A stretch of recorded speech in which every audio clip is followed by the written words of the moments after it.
Good morning, everybody. What's up? Happy Thursday to all of you. TK Show coming to you from the TDS Sports Talk Studios. Whether you are listening on the radio dials of 105.1 FM, 790 AM, streaming us up online at sportstalk1051.com. You've got your Alexa, Google devices, the app. Download it, take it on the go.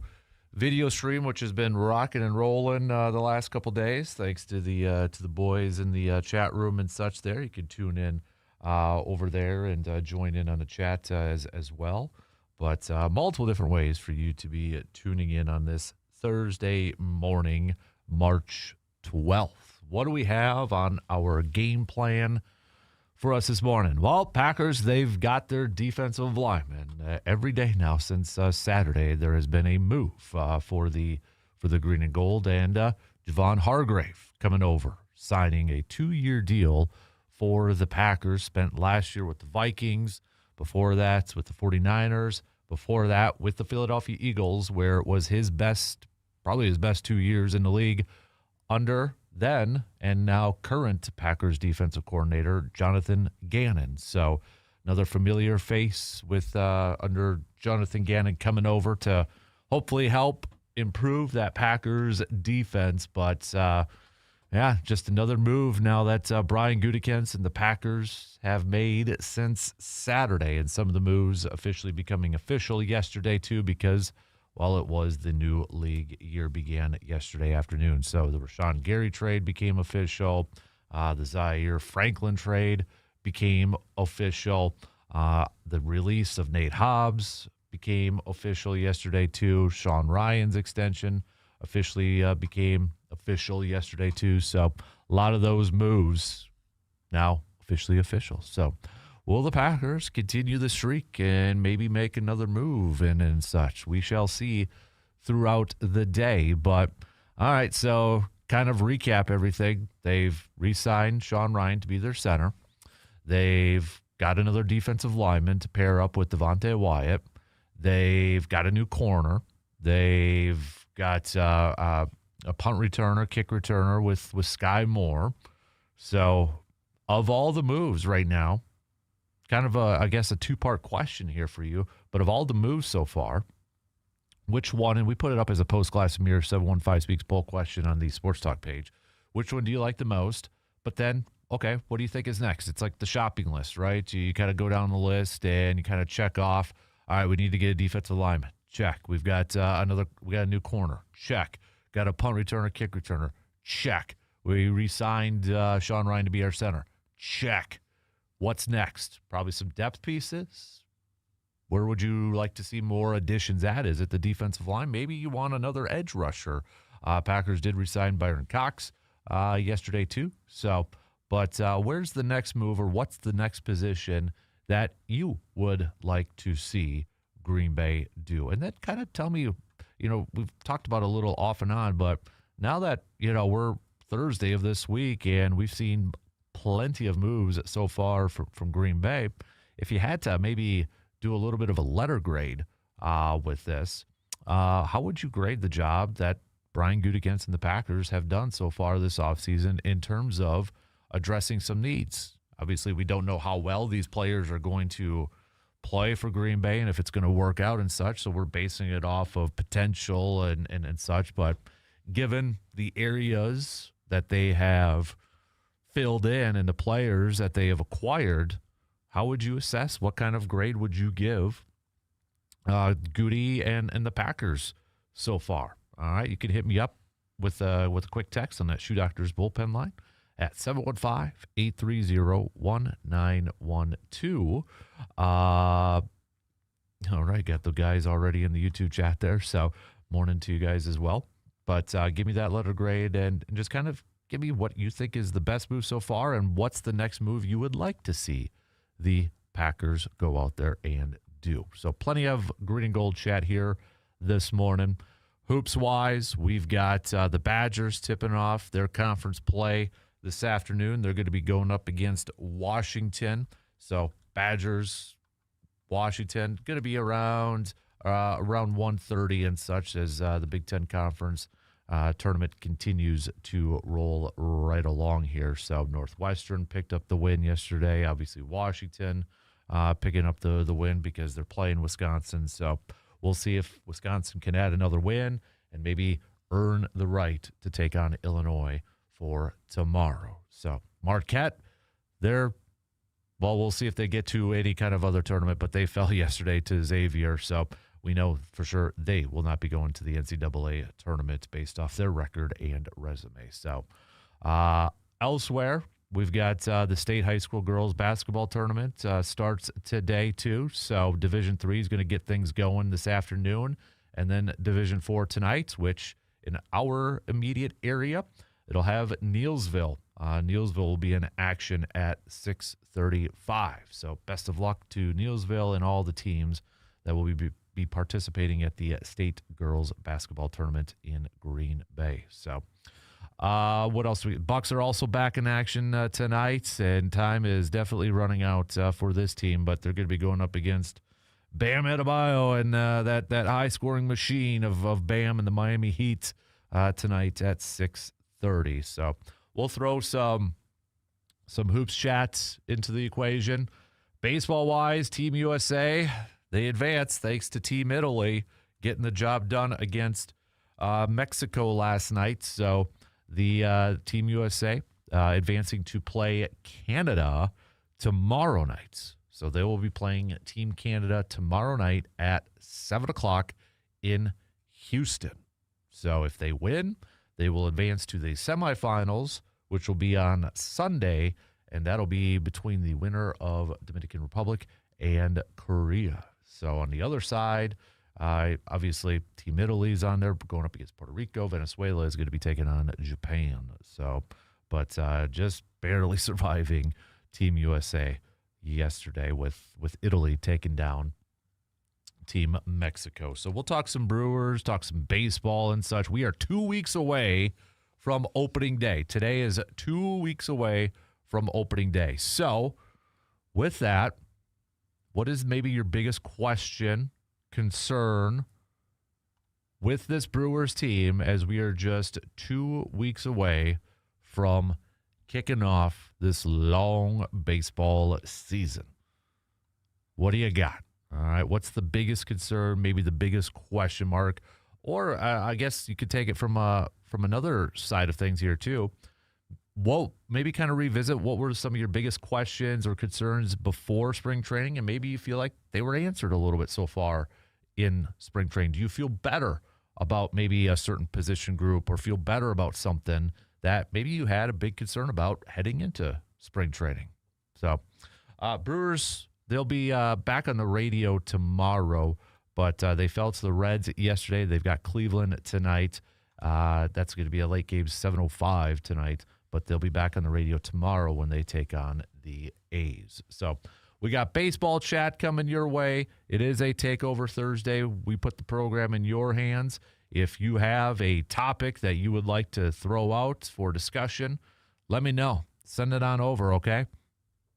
This is your opportunity to act like or be a producer and throw out a topic for the rest of us to decide. It is also a ASAP Used Auto Parts Enough is Enough.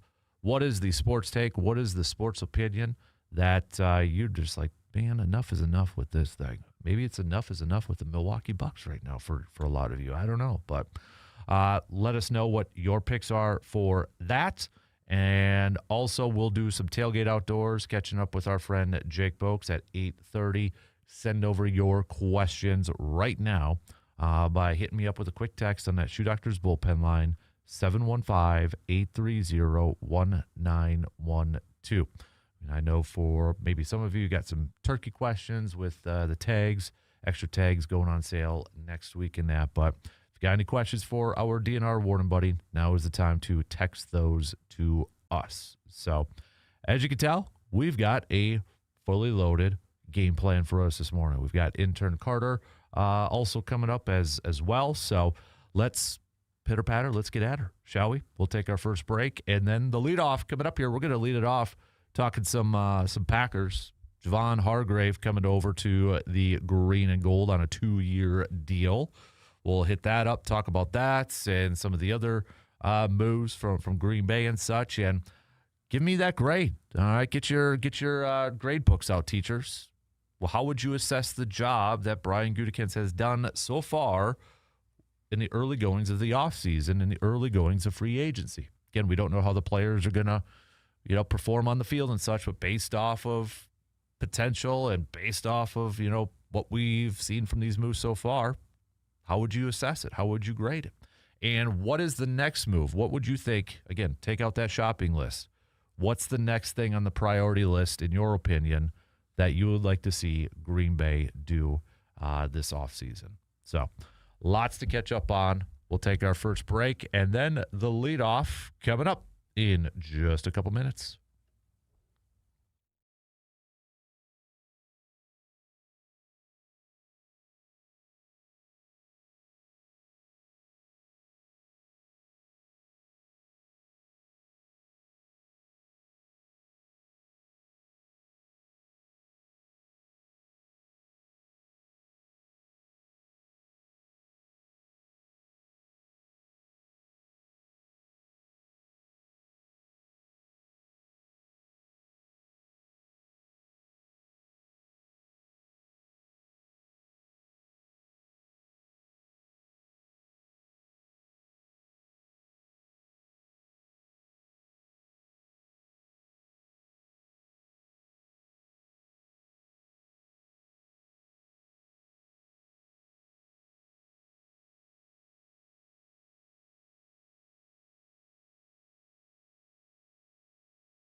Tax season is here, and that refund check, hey, it's more than just extra spending money. Look at it as an opportunity. This year, why not invest it right where you live? Upgrade your home with a beautiful new floor from Carpet City Flooring Center right here in Eau Claire. Whether you have been dreaming about warm, comfortable carpet, durable luxury vinyl planks, innovative Rigid Max flooring, or maybe some waterproof options, especially this time of year, right? Now is the time to make that happen. Your return can go a long ways towards transforming the look and feel of your space. And at Carpet City Flooring Center, you will find that expert guidance, professional installation, and flooring options for every single budget. Don't let that refund disappear on little things you won't remember next month. Put it towards something that you will see and enjoy every single day. Stop on in to Carpet City Flooring Center in Eau Claire and turn your tax return into a home upgrade that you will love for years to come. Carpet City Flooring Center. Step into something better. The text lines and the YouTube stream already hopping with some grades and such. But let's say good morning first to Intern Carter. Intern Carter, how are you? Pretty good. How are you? I'm not bad, man. I'm not bad. It's been a busy last few days, almost a week, with a bunch of Packers moves and such. So it's been kind of a fun time here too. So really quick before we kind of get to our grades and such, let's go through some of the grades from our fine listeners. Still need that nickname for the stream group over there, but we got Zach over there says free agency grade so far is a solid A. I think they have done a great job at adding players in key positions needed. I do think they still need some depth in a few spots. So appreciate the love for the hat, too. It's 90s version Packers one. We've got C-Bomb saying, I think Gook gets an A. He is plugging every need, kick and punt returner, linebacker, defensive tackle, corner, center. People need to realize re-signing our own free agents is no different than getting one from another team. Getting Ryan, in my opinion, really was one of the best available centers. The other part, too, remember, when it comes to signing free agents, which I think is kind of key here for the Hargrave signing, since Minnesota released him and Green Bay signed him, it doesn't count against Green Bay getting comp picks for next year. So we know Green Bay is probably set to get a lot of decent comp picks for the loss of Malik Willis, Romeo Doubs, Quay Walker, et cetera, et cetera. We'll see about Rasheed Walker and such. A lot of it is dependent on money and that. But if they go out there and sign a free agent, like a bigger name free agent and such, that is scheduled to be a free agent, that's the difference, scheduled to be a free agent, it takes away one of those comp picks. But since Hargrave was released by the Vikings, it doesn't affect their comp picks. So I think that was also a big move over there too. So Jeremy says, good morning. If I were to give them a grade so far, I would say B+. Getting a pick for Gary was huge, and then admitting a mistake with Hobbs. Hopefully more works out. I would love to see them add another edge to help bridge the gap until Parsons comes back. So high grades so far for Brian Gutekunst and the Packers front office. What has been your favorite move so far, Intern Carter? Getting a fourth for Gary. That seems to be the most popular one, yeah. I mean, I was talking to the Bears fan I know, and, I mean, we were going to cut him likely. So to get a fourth from him, kind of fleeced the Cowboys twice now in the past year is really impressive. Yeah, that was taking a look at our 715 Speaks poll question brought to you by Post Glass and Mirror. That got 52% of the votes for the favorite move so far, getting a fourth-round pick for Rashawn Gary. Second at 21% was signing Hargrave, and then 13% was trading for Franklin, tied with signing St. Juste and releasing Nate Hobbs. So in terms of new additions, which one are you maybe most intrigued about, or which one are you kind of maybe a little excited about? I like Zaire Franklin. Watching it with the Colts 2 years ago when he was at his best, he was really fun to watch. And he had a little dip off in production last year, but if they can just get a little bit of that form from 2 years ago, he's going to be really cool to pair with Cooper. I think he's better than Quay Walker, and he's cheaper. So it works out in the long run. Yeah. So it's there's a lot to like. I think we can make a case for like a lot of these guys, to be honest. Like I like the Zaire Franklin move. instead of. 'Cause I think when we first heard that move on Saturday, I think there was a signal like, okay, they're not bringing Quay Walker back. And then you kind of look at Quay Walker's contract and such. It was a cheaper move for Zaire. And plus, he doesn't have any more guaranteed money. If it doesn't work out this year, they can move on after that and such. So, but the Hargrave one, I'm intrigued about too. And looking at a lot of these moves, you bring in Zaire Franklin, he's 30. Hargrave's a little past 30. Benjamin St. Juice has been in the league for a few years. Usually Green Bay the last couple of years has been the youngest team in the league. But now you kind of look maybe at a little bit of a trend here in terms of some of these moves that the Packers have made, and they're bringing in veterans. And I think this has a lot to do with how this team performed down the stretch last year and how they couldn't finish games, because you could tell in the two pressers that we have heard from Goody after the season, and the theme that he keeps bringing up, we've got to learn to finish games. We've got to learn to finish and play 4 quarters of football. And I think the question that a lot of fans had during the season when that was going on is their inability to finish games because they're so young. They're inexperienced. And I don't think anybody really knows the true answer to that, but it kind of feels like maybe that's what Goody thinks is the issue here too, because it's rare for the Packers, especially recently, not to just not bring in free, but you're talking about 8 guys that are like 30 or a little bit older, bringing in veterans that way. So I wonder if that's the thought process behind some of these moves is we're going to bring guys that have been in the league for a few years, that have played at a high level for a few years, and we're hoping that's what helps us close out these games next year. Yeah, I mean, it's time to grow up for the Packers, and I think also what it could be is just teaching, kind of. Mm-hmm. Where Hargrave can teach Wyatt some things and can teach, I forget who we drafted last year, but him some things, and St. Juice can teach our corners some things, and they all can learn from each other, because we could use some of that too. Mm-hmm. Yeah, and I think, especially when it comes to a defensive lineman, and even to say Juice here too, you're not going to be counting on a rookie to carry that load or really carry a lot of responsibility in their rookie years. And I'm not saying rookies can't do that. We've seen that. But it alleviates that stress here a little bit because, let's say Green Bay didn't bring in a guy like Hargrave or they didn't bring in a guy like St. Juice. And you're like, well, we don't have a first-round pick.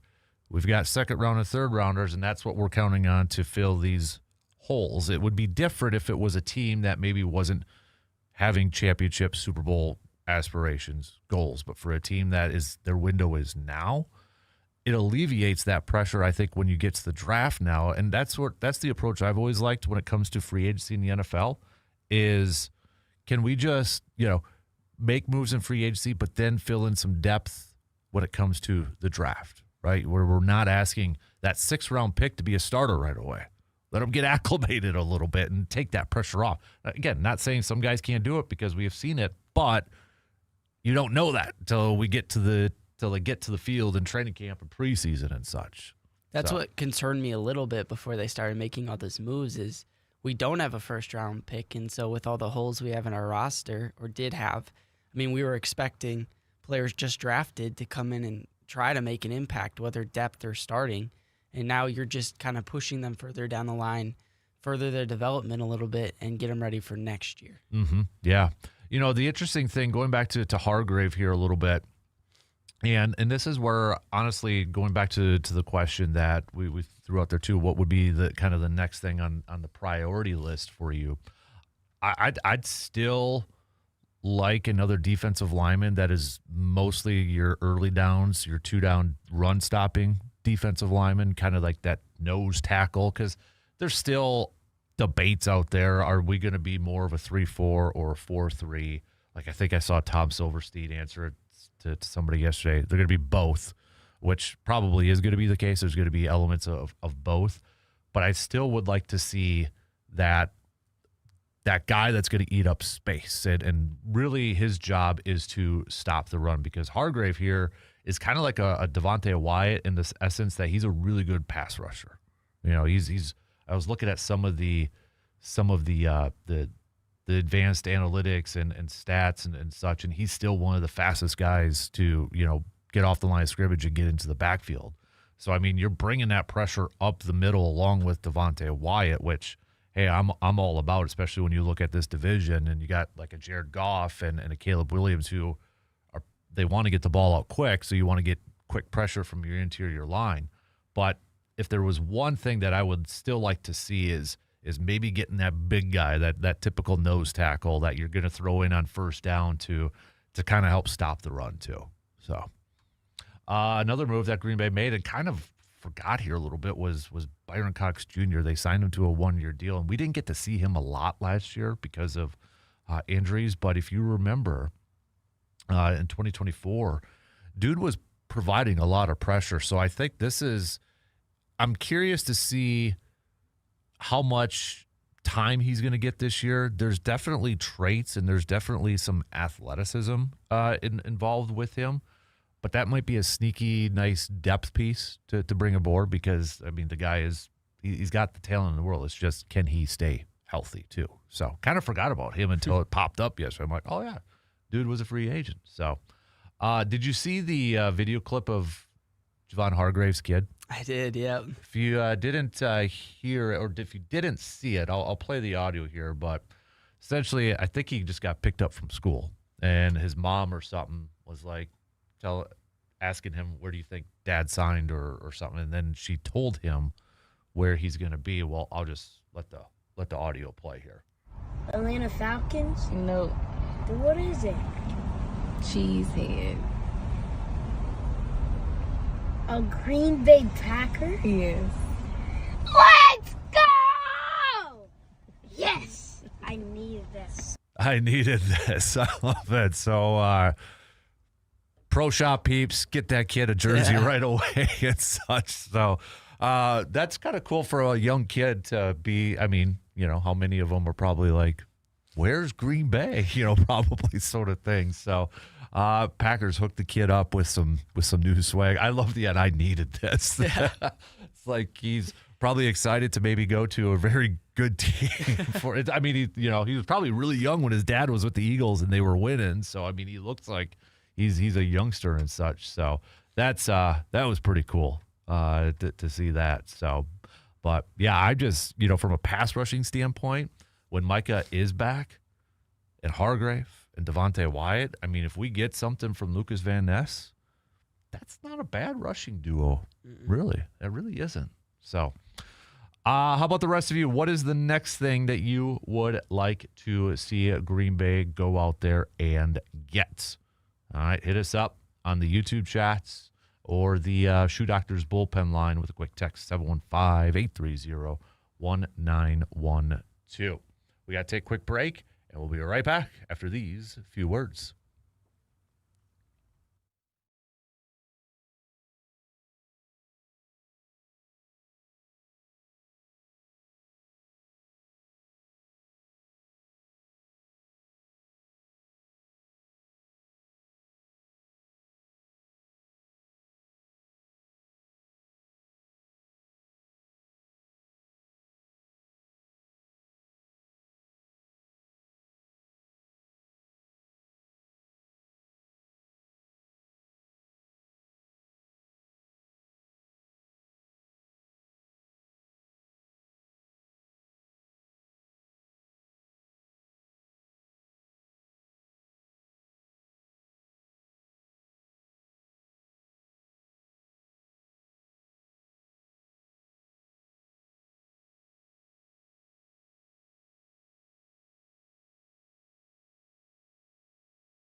Coming up next Friday, March 20th, we're going to be hanging out at the VFW Post 305 for a little hoops skip day. So we'll do the program from there from 6A to 10A, and then the fun starts 11 to 3.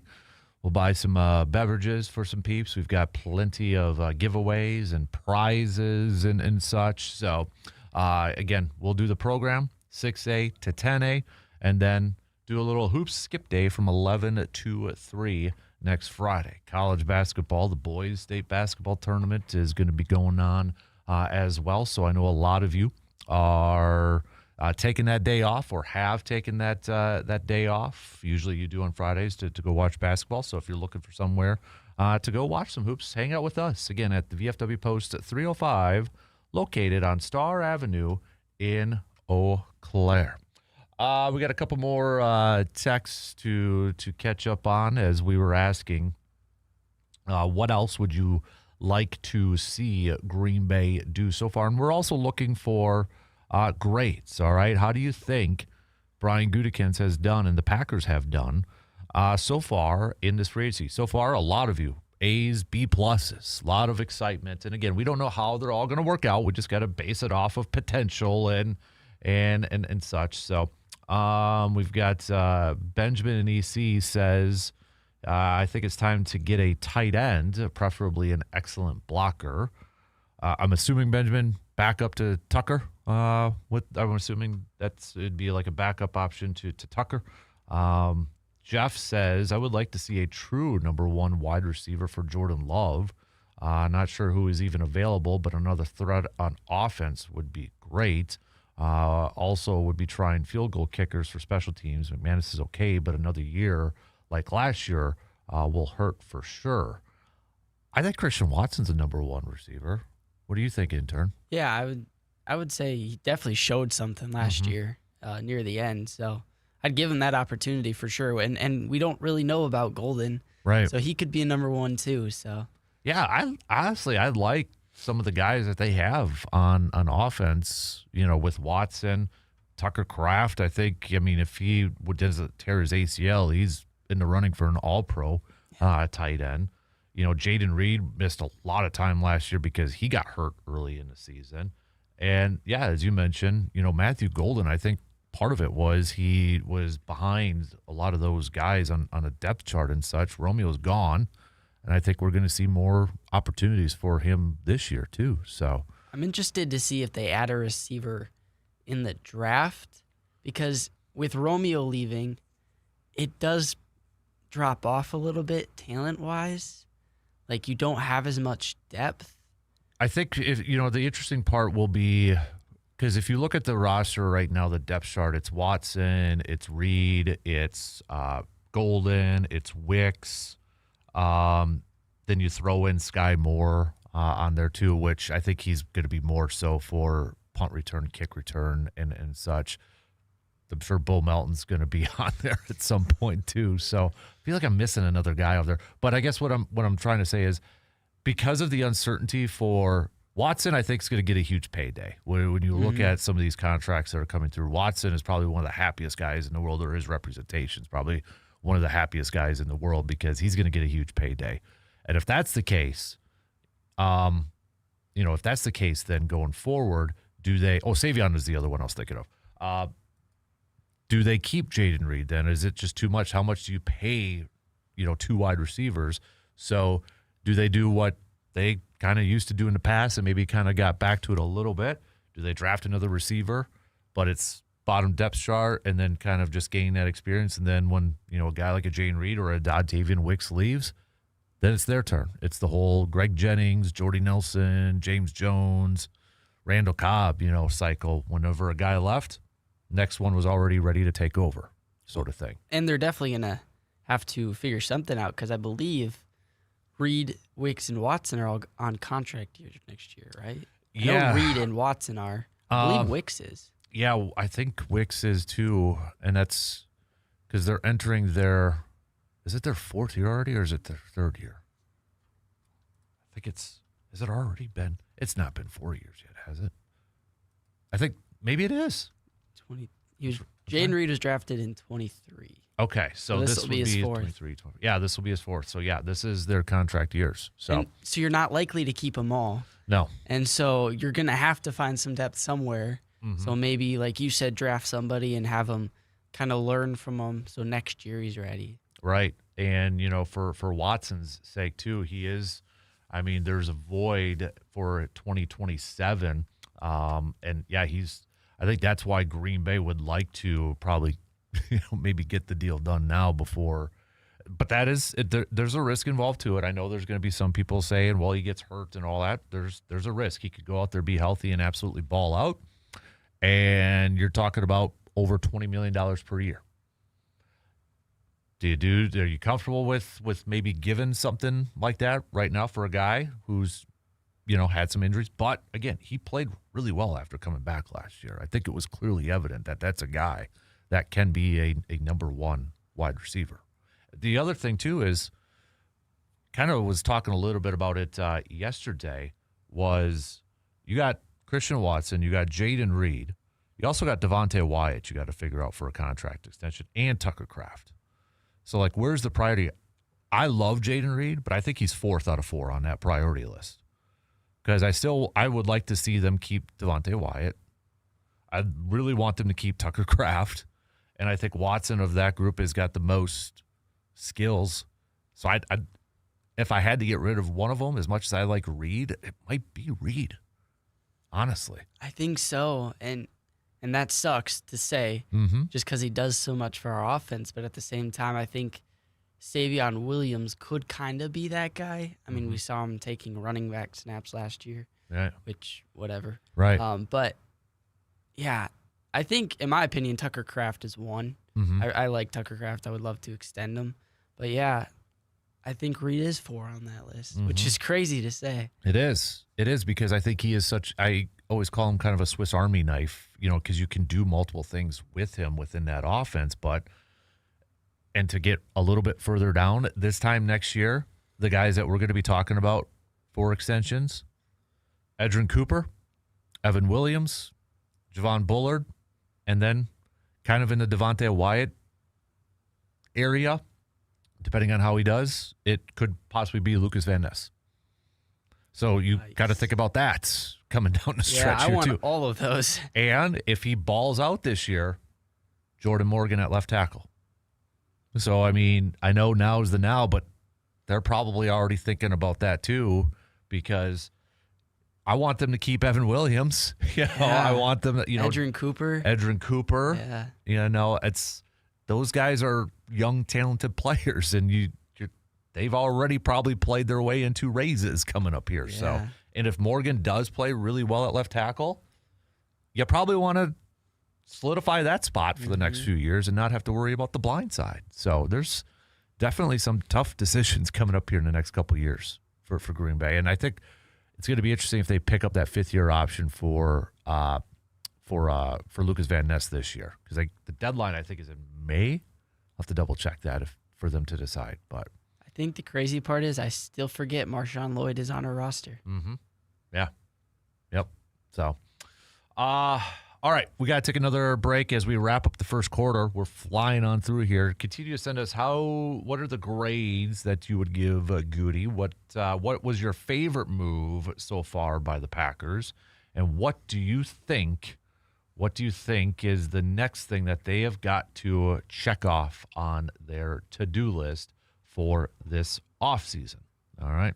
Hit us up with a text or join in with the boys on the chat room on YouTube. We'll take our final break for the first quarter. Be right back in just a couple minutes.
Looking for a reliable auto service? Well, you've got a couple options, and both of them are right here in Eau Claire at AJM Automotive. With 2 convenient locations in Eau Claire, AJM Automotive makes it easy to get the car care your vehicle deserves, whether it's routine maintenance, brake work, engine repairs, or diagnostics that you can trust. Friendly experts, honest advice, quality service that gets you back on the road safely.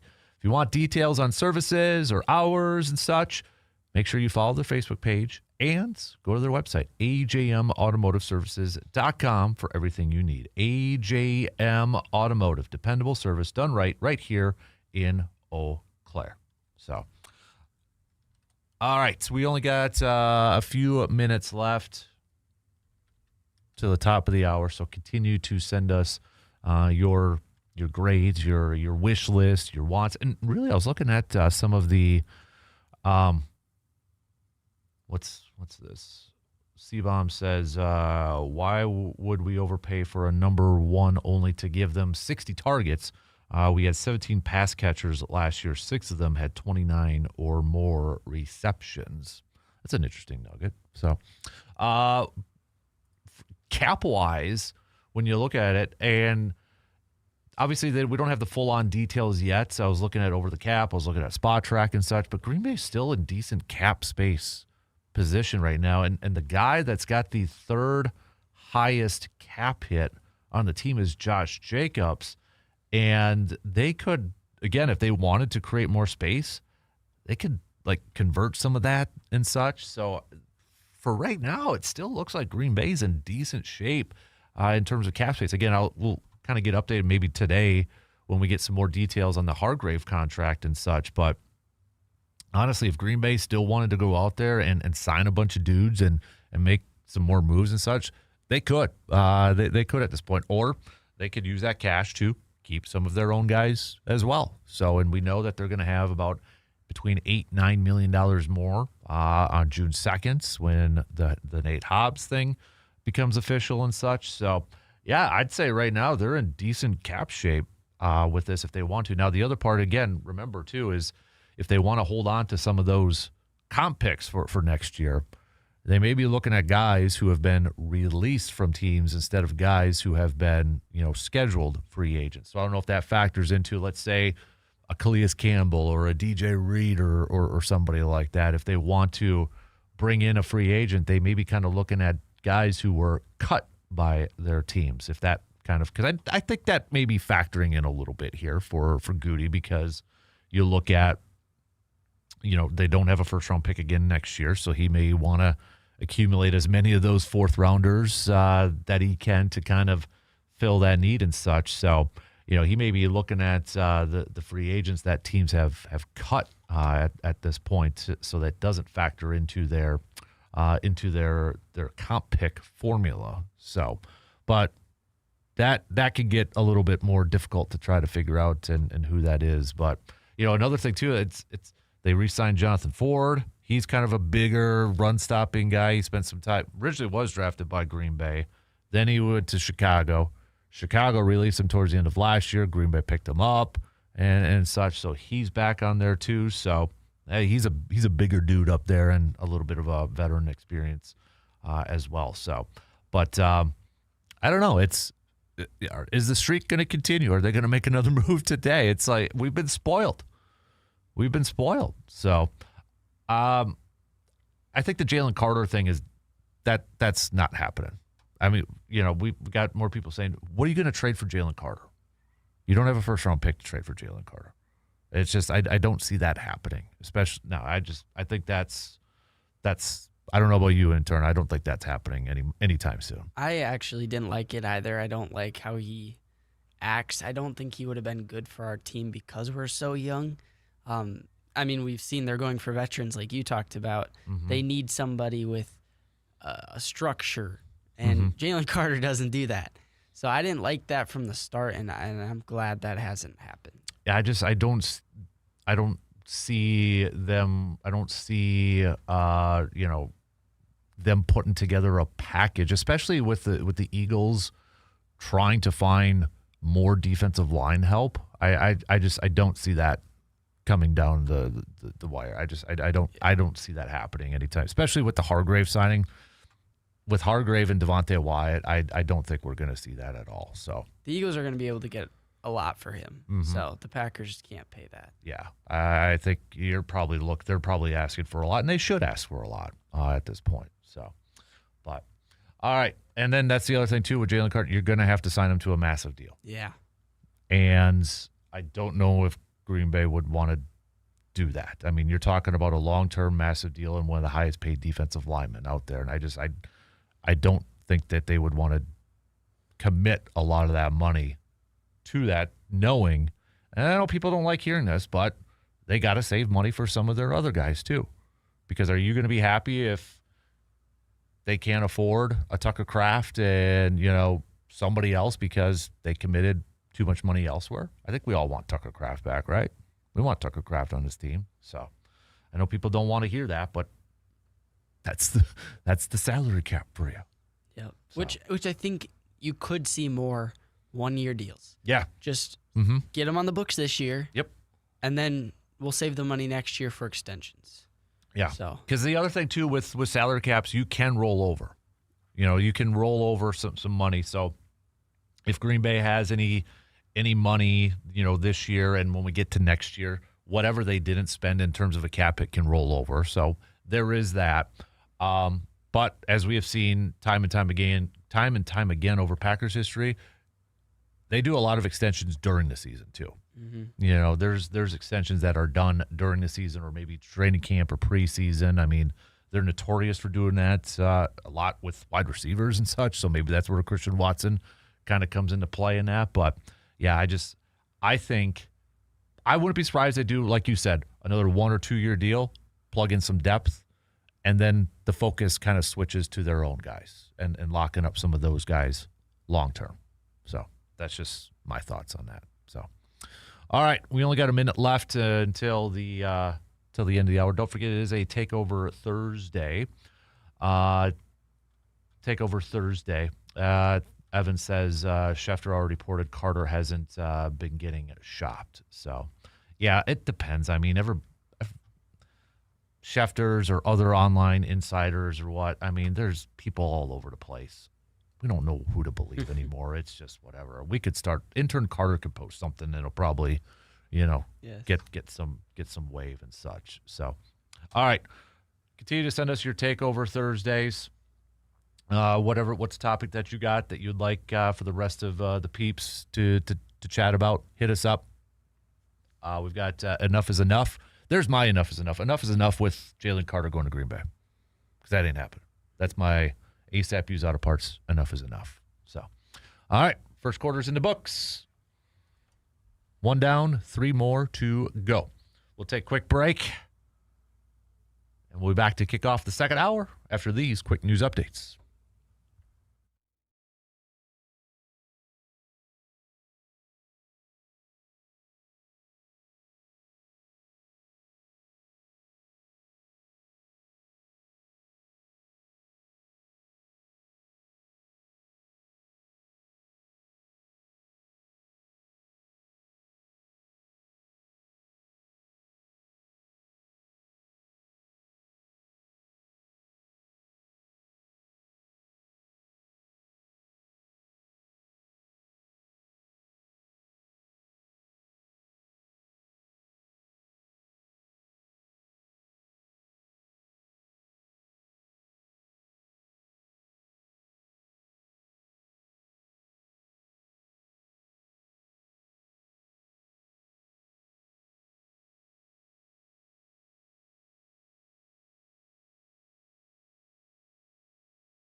Second quarter kicking off right now on this Thursday morning, March 12th, the day before Friday the 13th. And St. Patrick's Day is next week, 17th, right? My kid knows. I don't know. I'm not Irish, but apparently he is a little bit because apparently my wife is a little bit. So, but happy St. Patrick's Day to it. That was more of a college holiday for me for reasons I think we all know. You're too young. I can't talk about that, intern. So, but a very happy Thursday to all of you. Thanks for tuning in and making us a part of your starts wherever you are listening to us from. Once in a while, I like to do a little roll call. So where are you listening to us from? How are you listening to us? Let me know. All right. It's just kind of cool. I want to give you all a shout out. So tell me what you're doing this morning, where you're at and all that. And yes, Paul, it probably is a little creepy because I did that on purpose for the camera angle for intern, the cardboard cutouts behind intern. So that was actually made when we did the program on Radio Row from the Super Bowl years ago. So that was younger version of me. So much younger. So, all right. Yeah, but let us know. Where were you listening to us from? I want to give all of you a quick shout out and such. So we're going to talk some more football. It is a Takeover Thursday here. So if you've got a topic in mind that you would need, that you want to talk about or want to throw out to the rest of our listeners, what would it be? And one of yours, Intercar, since we were just talking about salary cap and such, was with some of the moves that the Packers have made and including salary cap, are they planning something bigger? We kind of made that a poll question a couple days ago, and honestly, the majority said yes. They thought Green Bay was making a bigger move. You think there's still maybe possibly another move at hand? I guess, do you think it's that, or do you think they're just putting it in the savings account and keeping some of their own dudes? I think before the Hargrave signing, I was really confused because they had made so much cap room and they weren't doing anything. Mm-hmm. And for me, I had wanted certain players and they'd all gotten signed. So I was like, are they going after a Jalen Carter or a Trey Hendrickson? Yeah. And obviously not. Both of them were Hendrickson was signed. Carter's still an Eagle. Yep. Now I don't know. I'm lost. I don't know what their plan was from the start. Maybe they were just clearing room. I mean, I liked all the moves they did by trading Gary, cutting Hobbs. I liked them all. Mm-hmm. So I don't necessarily think they were bad, but it was just a little confusing for me to start. Yeah. I thought maybe they were doing something too. Maybe they still possibly could. I don't know what it would be right now. If we look at, let's look at some of the top available free agents. Let me bring up Greg Rosenthal's. I always kind of go to Greg Rosenthal, but everybody's got their own list here. Okay. We know it's not Kyler Murray. It's not Rasheed Walker. I don't think they're bringing him back. I don't think it's a starting offensive lineman anymore. I think they're sets. I'm still a little nervous on it. I'll admit I'm still a little nervous on the offense, but I think they're set. Calais Campbell would only be like a 1-year deal. Even like Joey Bosa, I know some people threw his name out there. That would only be like a 1-year type of. That's not like I would consider a big move. DJ Reader would only be like a 1 year. The one name you're not hearing a whole lot about, and I know he's been banged up and such, is Deebo Samuel. I think people kind of forget he's still he's a free agent. He's 30. Not saying Green Bay should go out there and get him. One guy I'd be curious about, and I don't think he's going to break the bank, but he does have familiarity with, again, Jonathan Gannon. And the fact that Micah might not be ready week one. What about a guy like Hassan Reddick? Mm-hmm. Edge rusher, he's 31. He was in Tampa last year. But when he was with Philadelphia, again, under Jonathan Gannon, those were some of his best seasons. So is that a possibility where they look at bringing him kind of as a rotational piece? He's probably going to get, if they were, get some instant playing time until Micah Parsons comes back. But you look at those 2 years that he spent with Philadelphia, 16 sacks and 11 sacks. And before that, Carolina, he had 11. His last year in Arizona, he had 12.5. Last year, just 2.5 with Tampa. But as a rotational piece, as like a 1-year bridge, I wouldn't mind a move like that. Mm-mm. Just Like a because of the prove-it deal? familiarity. Yeah. Yeah. And the familiarity he has already with Jonathan Gannon. And I think that's part of this is find those guys that maybe have played. If you're going to bring in guys that are on like a 1 or 2 year deal, I think it's a better benefit if they're coming in and they're already familiar with that system, with that play caller, like a Hargraves on a 2-year deal. But he already has a leg up because he has played under Jonathan Gannon. He knows that system. He knows that style. So I think that's a benefit when you bring in those guys. If you're going to do that 1 or 2 year deal, 1 or 2 year deal, try to find a guy that is already similar, so there's not that big of a learning curve. Yeah, I've heard some Packer fans wanting like Joey Bosa or Cameron Jordan from the Saints, but the problem with those two is they're old, and so like I just see them as Rashawn Gary.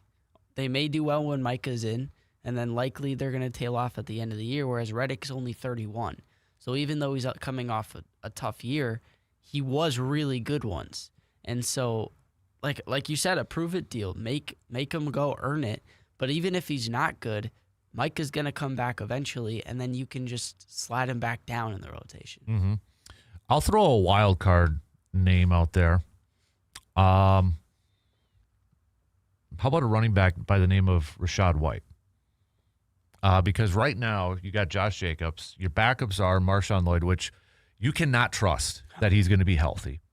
And yes, Chris Brooks is in there, which I think he's kind of that hybrid fullback, H-back, running back. He's a really good blocking back, and he has shown some stuff. But Rachaad White, he is one of the better blocking and receiving backs in football. He's 27 years old. Maybe, to add him to that kind of offense, maybe a little bit more of a dynamic. I'm looking at that more as a receiving option coming out of the backfield. So, honestly, I wouldn't mind that as a depth piece, maybe a little bit of a wild card pick. I get that. People are probably like, oh, running back. But, hey, what if something does happen? Josh Jacobs was still banged up last year, too. We saw that. So, be a little creative with this thing. I wouldn't mind a move like that. No, not at all. And I think they definitely need one. Mm-hmm. Unless they believe in Chris Brooks running the ball. But we didn't really see it last year. So, this would be a move. The only problem is how much. I'm sure his market's kind of going up because a couple teams need running backs. But, again, a 1-year deal doesn't hurt you. Mm-hmm. So, prove it. Yeah. What about a backup quarterback? You got, Jimmy G's out there. He was potentially mentioned as an option for Green Bay. Yes, they got Desmond Ridder and such, but do they want a veteran? We've known from the last couple of years how important it is to have a good backup quarterback. Should that be a priority for Green Bay? Maybe it is a Jimmy G. Dare I say a Kirk Cousins? I doubt that's going to happen. But, is that – I still think backup quarterback is something that they can not just take for granted considering what we saw the last couple of years. Yeah, I still want Justin Fields. He's still a Jet currently. Mm-hmm. I do think he'll eventually get cut. That would be the pick for me. Obviously, I do think they will. I don't know if they will, though, because Ridder has started in Atlanta. Yep. And he played under a similar system with Arthur Smith, who worked under Matt LaFleur, too. So he's got experience. So I could see them just rolling with him, seeing how it goes. Yeah. Yeah, I think part of that's going to be, too, that they saw the success with Malik Willis, bringing him into their system and such. So I honestly could see them saying, yeah, we're going to roll with Desmond Ridder as their backup. I definitely could see it, too. So keep these coming, though. This is do you think Goody is maybe feeling a little bit of the heat, a little bit of the pressure, even though he's got a contract extension? Like, okay, I got to maybe go outside my comfort zone here a little bit, maybe change my approach to a little bit of the offseason. And that's why we're seeing some of these. Because let's be real. Yes, Goody has made moves before in free agency and such. He is not a reincarnation of Ted Thompson, which I still think a lot of Packers fans think he is, and he's not. There's elements, of course, but he is not, because Ted Thompson does not do all this stuff. But it feels like finally, because you look at last year too, Goody made the bold statement of it's time for us to compete for championships, and the moves were Nate Hobbs and Aaron Banks. But then, yeah, the Micah Parsons trade is like, okay, I know you're serious now. But even looking at this year now, too, with some of these, I think he senses there's a little bit of pressure. There's a little bit of heat that we've got to get this thing humming to where we are actually competing for a championship. I think there's some urgency, and I think it's partly because, we're talking about we've got to extend next year. We were the youngest team 2 years ago, and we were the youngest team last year, and eventually all those young players are going to need money. Yeah. And so your window with those players is just shrinking as the years go along because you can't pay them all. And so what interests me is, he hears what we're saying. He's signed a returner in Sky Moore and St. Just, who is depth at corner, but he also played some of the most snaps in specials last year. Yep. So he's all of a sudden adding to special teams now, and I'm sure Rich Bisacci's like, wait, what? Now, what are you doing? Yeah. But I think he feels the urgency to get all three parts of their team in order. Mm-hmm. Right. And I don't think he would ever admit this too, and I don't think you can in that position. We're all human though. And I kind of talked about it when it was a Super Bowl. Two of his closest colleagues and friends were in that Super Bowl. John Schneider, Elliott Wolf. Goody has yet to go. John Schneider now has 2 rings as a general manager, for crying out loud. He has been to 3 Super Bowls. Elliott Wolf, the guy that a lot of Packers fans wanted over Goody, has been to 1 more Super Bowl than Brian Gutekunst. Not saying that's motivation. I'm just saying I think human nature would be like, okay, I'm a little jealous. Yeah. I want to get this thing done. You know what I mean? So, all right, keep those. We got some roll calls here. We got Timmy saying Henry Rifle and Rice Lake. He's listening to us from on the stream on the YouTube. We've got Zach saying listening right out by Lake Wissota. Paul right on Brackett Avenue near AJM Automotive for all of your car care needs. We've got Ohio from Digital on there. Jason threw out a name on the YouTube stream. Will Levis would be a nice product. We don't hear a lot about Will Levis anymore either. So I think, he's still on the Titans roster. So, but, yeah. The only thing with him is he's a little bit, almost cocky to where, Malik Willis came in ready to learn. If you're going to be a backup, you have to come in ready to learn. And I don't know if he would be ready. Yeah. Surveyor says, for the love of Lombardi, do not roll with Desmond Ridder. Just wait for Fields or go get someone. Well, Tyrod just signed a contract. So Tyrod, not Tyrod Taylor. I'm thinking of Brett Hundley. Brett Hundley and Tyrod Taylor are like the same person for me. So, but no, it was not Brett Huntley. Tyler Huntley, Snoop Huntley. Gosh. They're all the same. I was like, Brett Hundley's not back? Brett Huntley. What? No, Tyler Huntley. Pro Bowl quarterback Tyler Huntley. Yes. He re-signed with the Baltimore Ravens. So, keep those coming. Where are you listening to this? Once in a while, I like to do a little roll call, so send those on over. We got a takeover topic from C-Bomb. I'll throw out there right now, and then we got to head to break. But takeover topic from C-Bomb. Does Mark DeRosa ever get a job as a MLB manager? How can you go into that Italy game thinking you've already punched your ticket, mess with the lineup, and end up losing, and they could have gotten knocked out if it weren't for Italy beating Mexico? How does a manager of a national team not know the rules? So we'll talk a little baseball. We'll switch it up here a little bit, but keep these football points coming. A lot of good stuff out there. So we'll take a quick break and be right back after these quick words.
Pain doesn't have to slow you down, and at Chippewa Valley Orthopedics and Sports Medicine, their experienced team is focused on getting you back to doing what you love, whether that's competing on the field, staying active, or simply moving without discomfort. From joint pain and sports injuries to advanced surgical and non-surgical treatments, they provide personalized care designed around you. Local experts, advanced techniques, real results. If pain is holding you back, take the next step towards recovery. Chippewa Valley Orthopedics and Sports Medicine, helping you move better every single day. John says he's in Ladysmith grabbing a customer's car this morning. All right, we got Ladysmith covered. We've got Rice Lake covered. We've got Lake Wissota covered. We've got Eau Claire covered. We've got Ohio covered. Give us a little bit of a roll call. Where are you listening to us from? All right, send them on over. Missed this one. Trying to keep up. We've got the video chat room just been exploding with this trio of guys over here. We've got to get more peeps in there too, but they're doing a fantastic job. Digital says we need someone to serve LaFleur energy drink or coffee about halfway through the third quarter to wake him up. So got to get that pee hot that he likes to say, right? So is that the one that you were talking about that I missed or something like that? I'm not quite sure. So, but yeah, I'm already envisioning if we have an early game where we lose the game because of a second half meltdown again.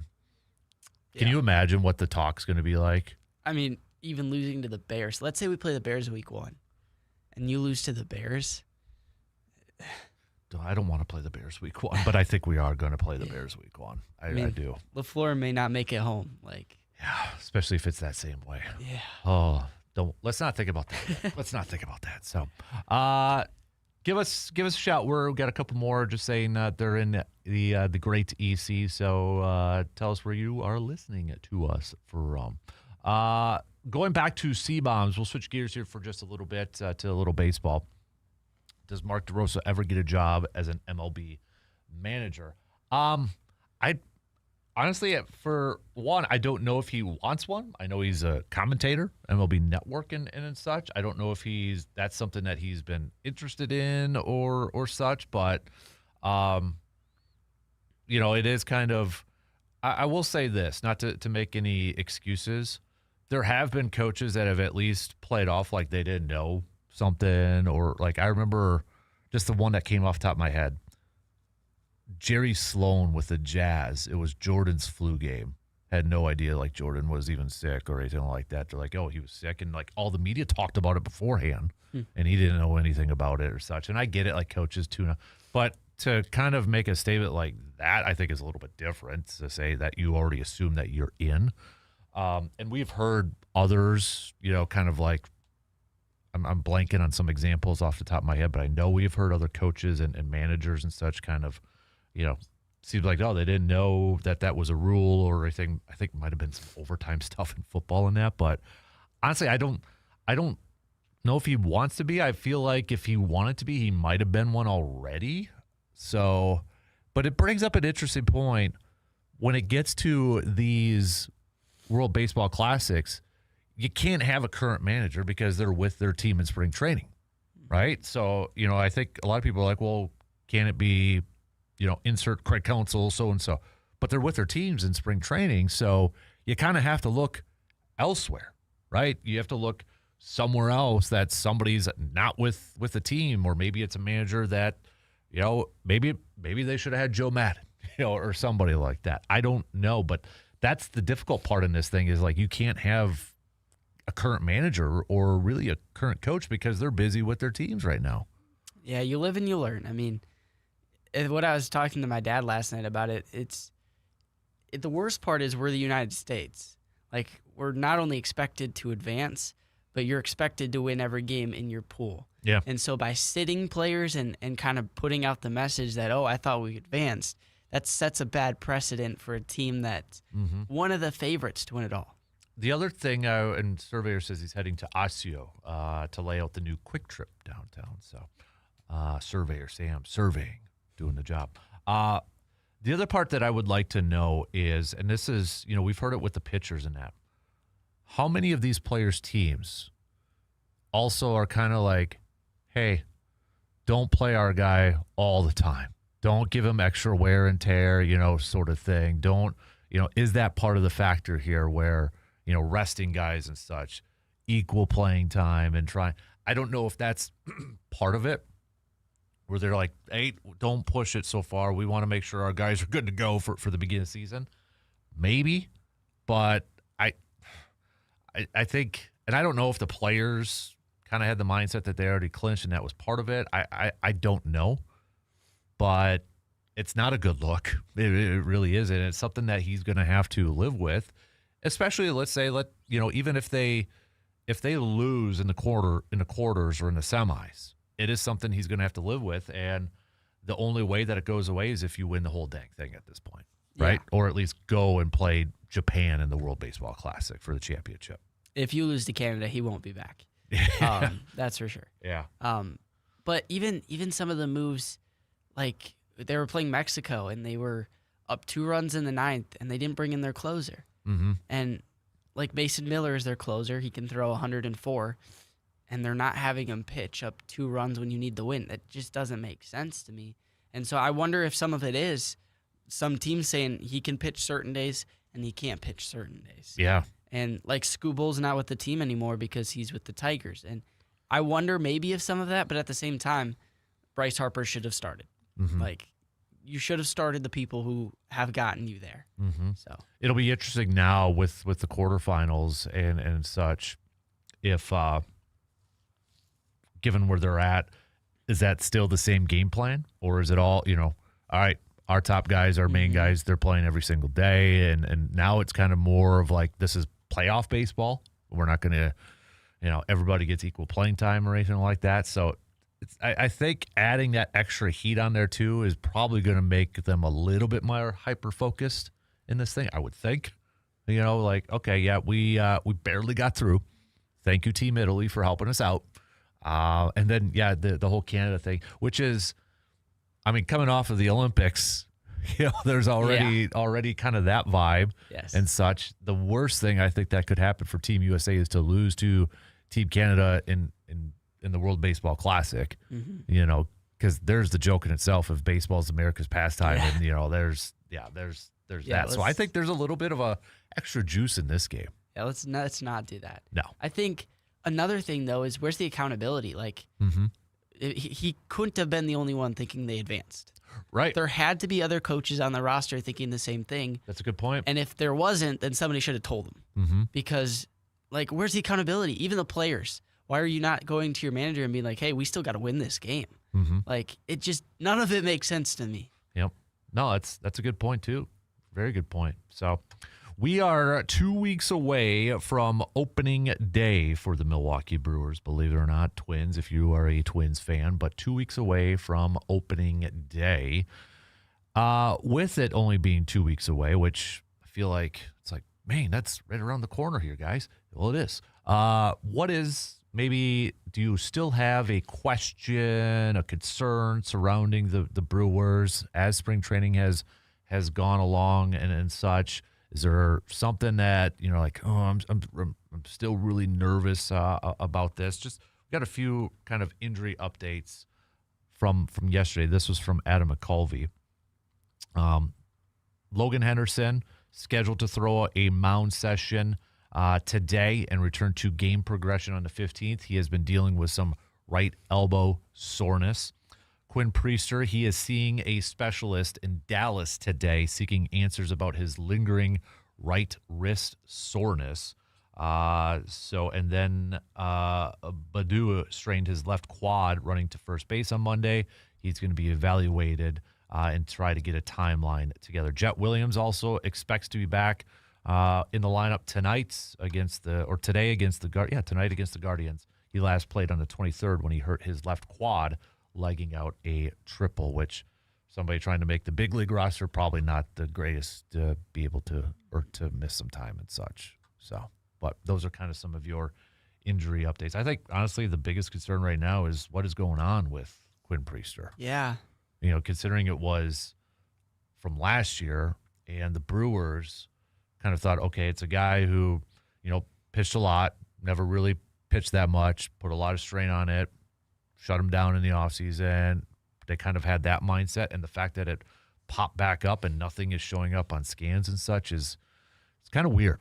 It's kind of weird, and it's kind of crazy to think about. So, and it's got to be incredibly frustrating too. So, I mean, who's going to be available for opening day? it might be Miz. Yeah. Might be Miz. Do I see? I know it's only 10 at bats, but Joey Ortiz is hitting 300 with an 817 OPS, or did for Team Mexico. He had a sweet defensive play too. I saw earlier in the World Baseball Classic. He was holy moly. Rowdy Tellez, former friend, is even 380 or no. Never he's mind. 1-1-1. I was looking at the OPS. Never mind. So yeah. All right, come on, Ortiz. Carry that over to the Brewers now, please. So, all right, we got to take a quick break. Continue to send us your Takeover Thursdays and continue to send us your roll calls. Where are you listening to us from? We want to say hi and we want to give you a shout out. All right, quick break, and we'll be right back after these quick words.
Accidents happen. Getting back on the road shouldn't be stressful, though. At Superior Auto Body in Eau Claire, you'll find experienced technicians, quality craftsmanship, and service that you can trust. From collision repair and dent removal to full paint work and insurance coordination, they handle the details so you do not have to. They'll restore your vehicle the right way, safely, professionally, and with attention to every detail. When your vehicle needs expert care, choose a team that puts quality first. That's Superior Auto Body in Eau Claire, bringing your vehicle back to life one repair at a time. And Superior Auto Body, our Backyard Dreams partners, got a couple days left if you want to nominate a child so we can send them to a Brewers versus Dodgers game in May.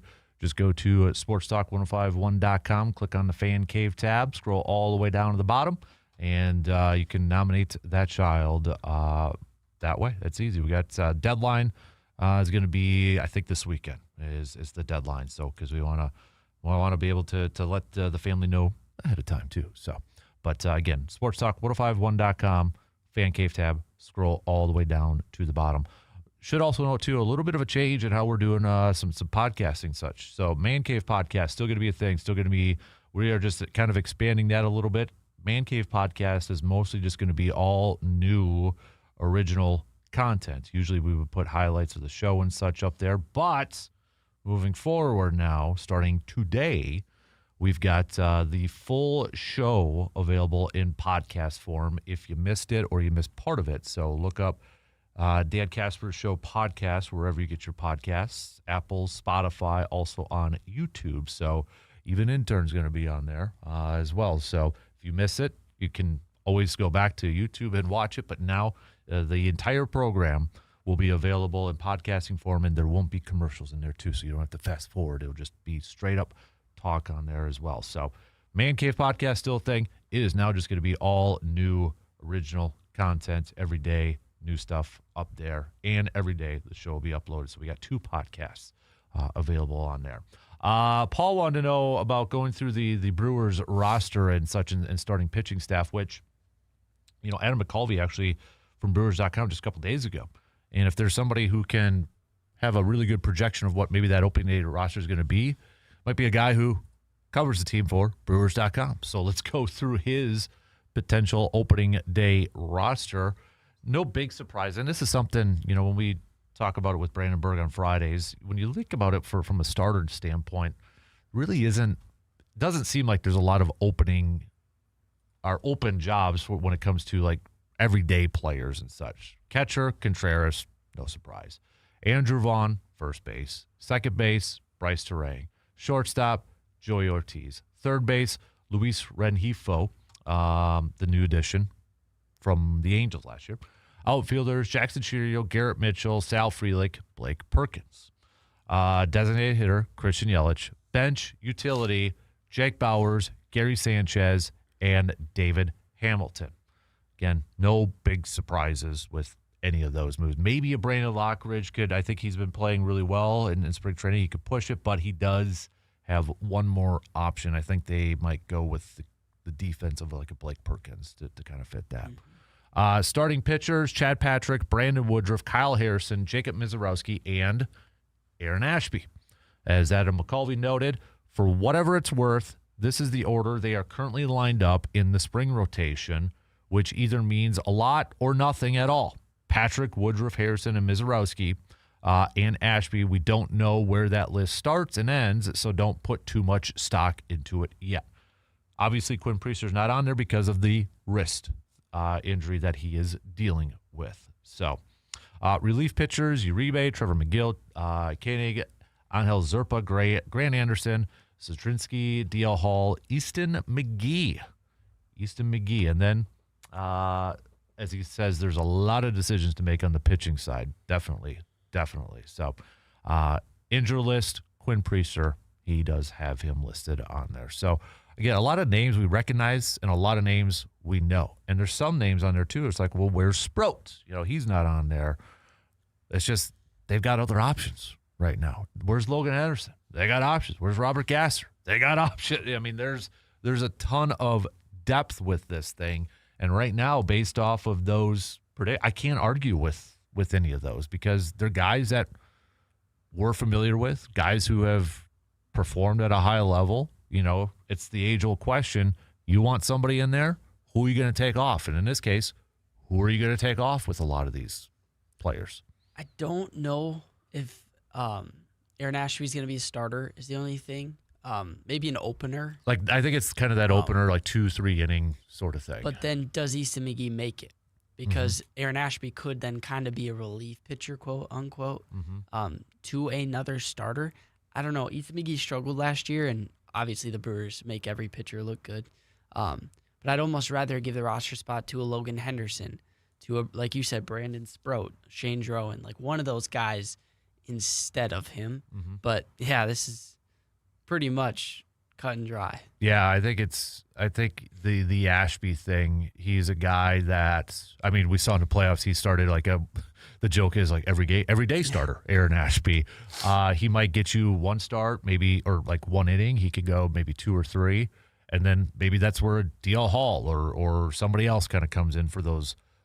They were mentioning Zerpa as a potential starter when they first acquired him. Yeah. He can give you multiple innings.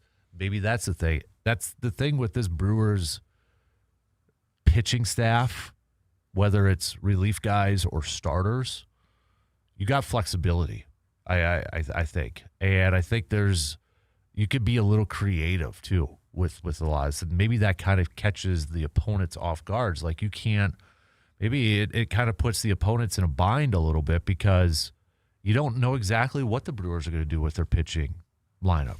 So when you try to set that order, that lineup, that lineup card, you kind of have that in the back of your mind. They're man, I don't know what the Brewers are going to do here, essentially. Well, and as he notes here, Rob Zastryzny is out of options. So you can't send him back down to AAA if he's on the roster.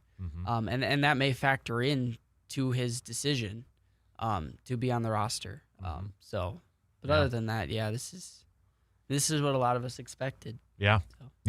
So, but it's, and the thing is, injuries are going to happen. We know that. And I think they're in a better, even the Quinn Priester one, they're in a better position right now than they were last year when at the beginning of the year they went through all of those different injuries. And you can't forecast that. You don't know if that's the case. It's like the thing with Brandon Woodruff. They're being very, very, very cautious with him.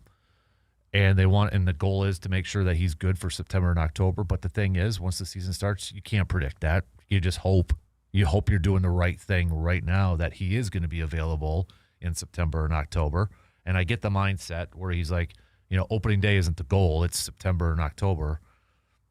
I get it. But at the same time, you can't forecast that in March. You got to get there first. You got to get there first. Exactly. So, but no, I honestly, I think it's kind of cut and dry. I don't think there's going to be a big surprise with this whole thing. Honestly, if it was a position player, maybe the only one is between Lockridge and Blake Perkins, but I still think it's Blake Perkins at this point just because of the familiarity with him. And, you can start Lockridge up or at AAA too. So other than that, yeah, it's pretty darn cut and dry at this point. So, and Hamilton's on there because I know originally McCulvey had Lockridge as a utility, but I was going through it. I'm like, man, there's no backup infielder. And then he kind of realized it too and changed it for Hamilton. I'm like, I'd like a backup infielder just in case there's an issue. So I know Sal Freeland could play third in a pinch in that, but I'd rather keep that Gold Glove out there. So, but yeah, now I can't believe it's 2 weeks from today. We're talking opening day though, man. So you got to be making 2 weeks from today when you're in Brewer Swag. There you go. We'll get. Maybe I could convince our bosses to do a little tailgates. I got a portable tailgate. Or a portable grill, excuse me. We can fire that thing up, and might not be able to do it in the studio. Might have to have somebody watch it outside and such. We could figure something out. Yeah. Figure something out. We'll have a little fun with this. So, all right. Let's take a quick break. Plenty more to get to. Don't forget, we got Jake Boakes coming up at 8:30. So if you have a hunting, fishing related question with turkey season coming up here, those extra tags going on sale next week, text those questions on over right now, 715-830-1912. We'll take a quick break as we approach halftime. We got hoops to talk about, too. Badgers going to be in action today. Big Ten Conference tournaments. Selection Sunday is coming up this Sunday. We'll hit that up as well.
When it comes to fresh, convenient, and delicious, Hy-Vee in Eau Claire has got you covered. From farm fresh produce and premium meats to bakery favorites and ready-to-go meals, everything you need is under one roof. Planning some dinner tonight, maybe grabbing a lunch on the run, or stocking up for the week?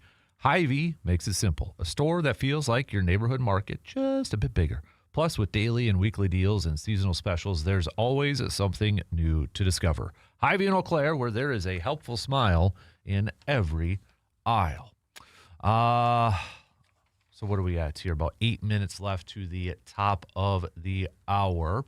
We've got Badgers in action, taking on Washington today around 1:30. It's also around the same time that the state girls basketball tournament will begin over in Green Bay too. Just again, reminder that Neelsville will be in action later on today. It's around 6:30, and then Leva Strom and Rice Lake will be in action tomorrow and such. But for the Badgers, they're taking on the Huskies at 1:30. If they win, they will have the right to play Illinois tomorrow. Again, bracketology all across the board has Wisconsin, I would say, mostly as a 6 seed. This is actually a little bit different, the one that you got up here from CBS Sports. Finally, a different team. I don't think that would happen, another Big Ten team, but if Wisconsin were to win, they would probably play Nebraska right away. I don't know if that would happen right away. Otherwise, we've seen Iowa State as the most popular one I've seen in a lot of them. But I'll be honest, I don't know if I want to play Nebraska in a round of 32. Iowa State, though, I'm okay with playing that. That seems to be the most popular one that I've seen. That's the first time, I think, in the latest ones I've seen where – because I know they don't like to do conference, but at some point you're going to run into that. I mean, it is hard and such, but – and then if you look at it, they may have to play Michigan State then? Yeah, I don't think that'll happen. You got Michigan State as a 2, Nebraska is a 3, Texas Tech is a 4, St. John's is a 5, Wisconsin is a 6. If I'm Duke as the 1 seed in that region, I'm like, are you kidding me? You're giving us that run. That is I'm sorry, but that is a tough region. Yeah. Wow. And then Iowa's a 9 seed in there too, so yeah. Well, then Michigan is the 1, and then UConn would be the 2 in theirs, and Iowa State, Vandy, and then Kansas as a 5. That Kansas-Northern Iowa game just screams as a 12-5 upset. I don't know why. It just that screams a 12-5. Looking at the other ones, Arkansas, South Florida, Louisville, High Point. No, that Northern, I don't know why, but that Northern Iowa, yeah, playing. But I don't think if Wisconsin does lose today, I don't think they drop to a 7. I think the floor is a 6 right now. Now, if they win today and they beat Illinois, I don't know if they move up to a 5 yet. But if they win, which will probably be Michigan after that, then you got to move them up another spot.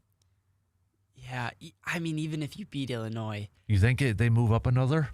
I don't know if they do, but they've got 3 of the best wins in the country.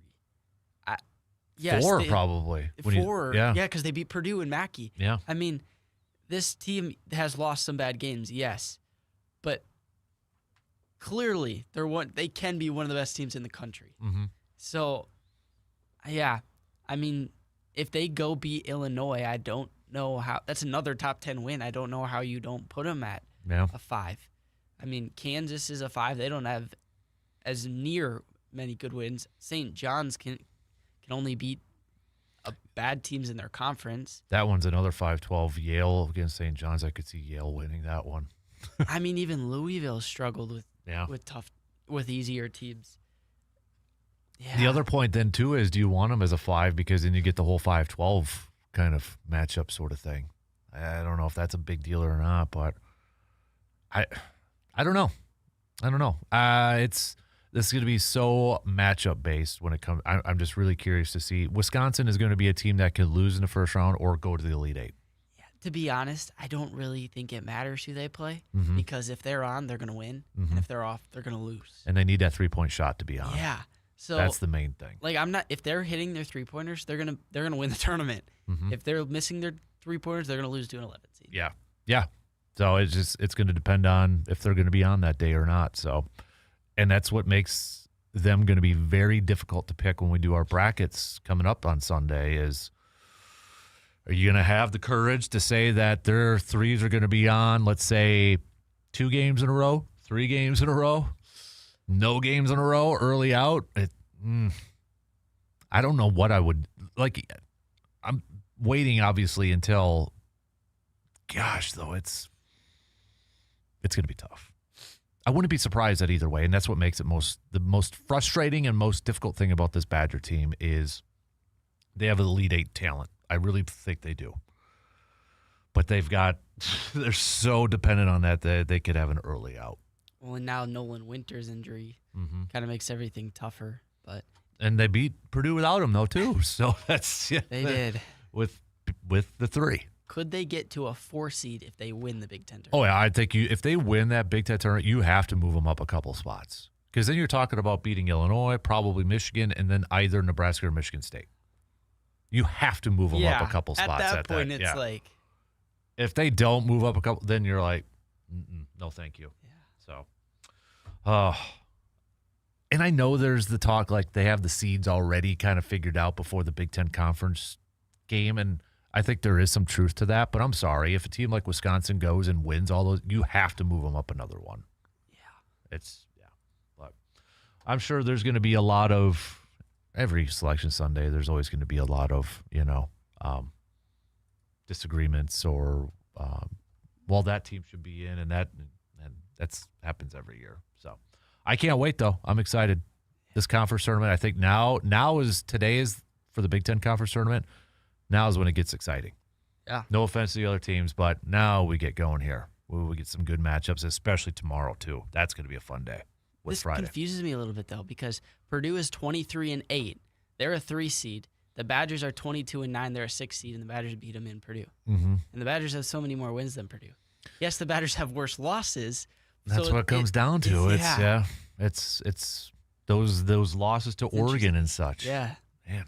And even like that BYU loss doesn't even look that good anymore because BYU has fallen off so much. So, all right, shot clock's going to cut us off here. We got 2 more hours to go, though, as we approach halftime. Keep those texts and comments coming on the YouTube chat and on that Shoe Doctors bullpen line. We got some news updates, and we'll be right back after these quick words.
Third quarter, third hour, kick it off right now.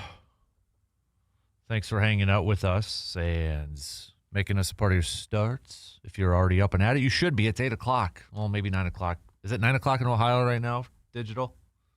I think maybe, possibly. Who knows? Give us a little bit of a roll call. Where are you listening to us from? All right, hit us up with a quick text or join in on that YouTube chat that is just absolutely rocking and rolling right now. So that chat line number again, 715-830-1912.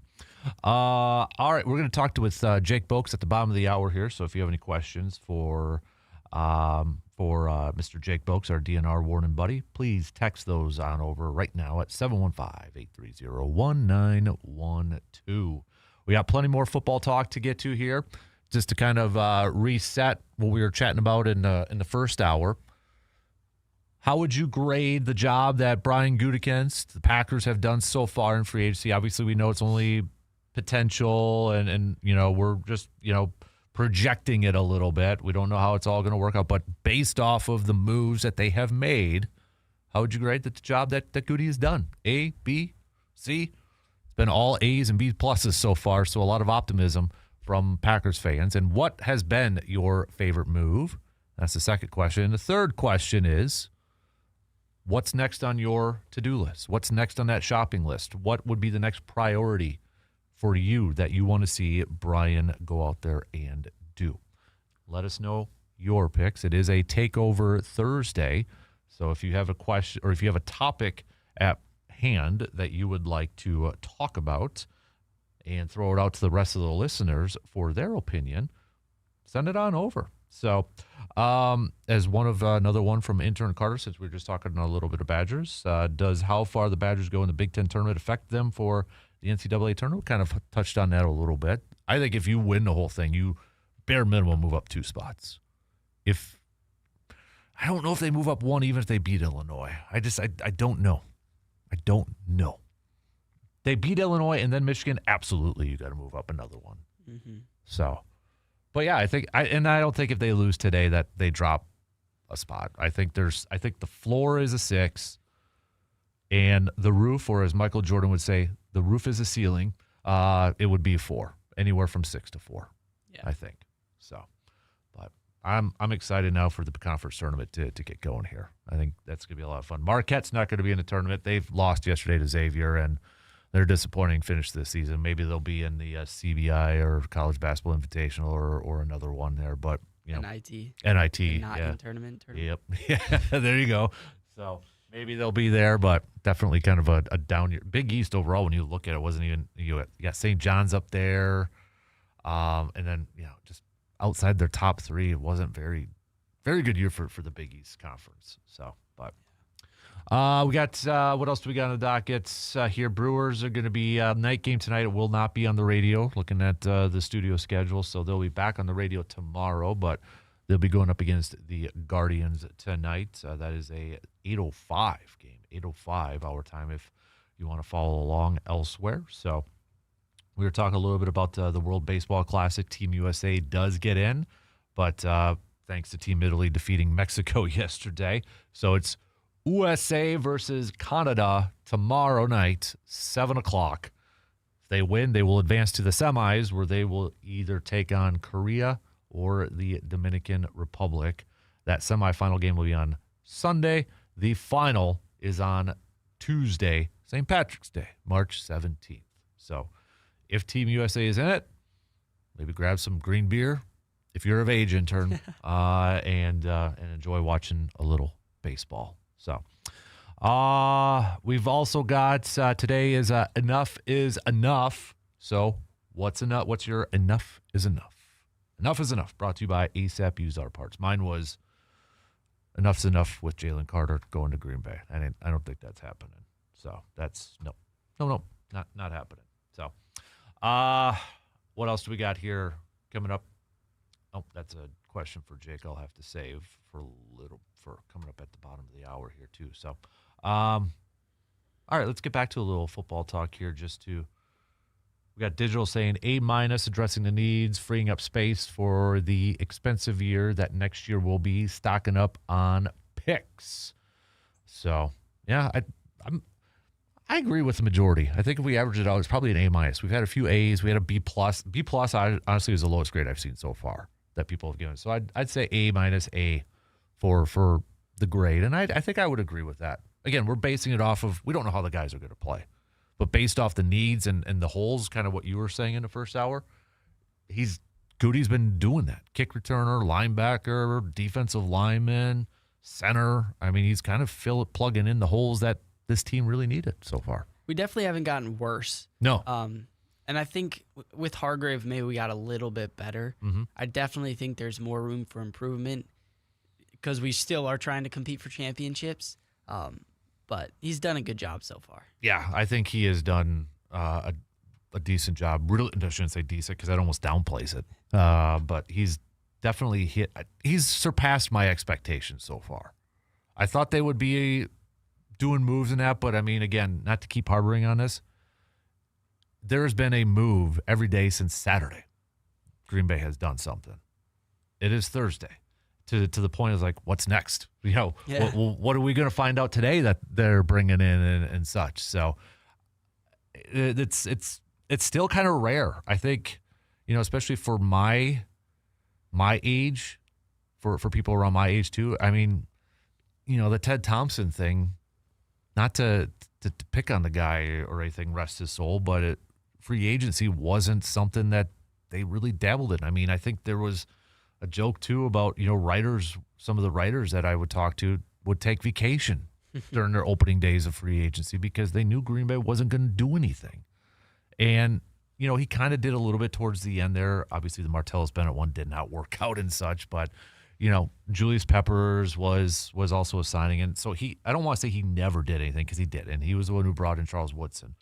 But you look at what Green Bay and what Goody has done over the years, I like the approach that they have with free agency where it's let's try to fill in some holes and some needs, immediate needs, and then plug in some depth when it comes to the draft at that point. And I think that's the right way to go about it. My question is, because I still believe we need a corner. I came into the offseason thinking we needed a corner. I still think we need a corner, even though we signed St. Juste. I think we need one that can start. And maybe that's what St. Juste was signed for. In my opinion, I think he was more signed for special teams. But you can't run out Nixon and Valentine again. You just can't.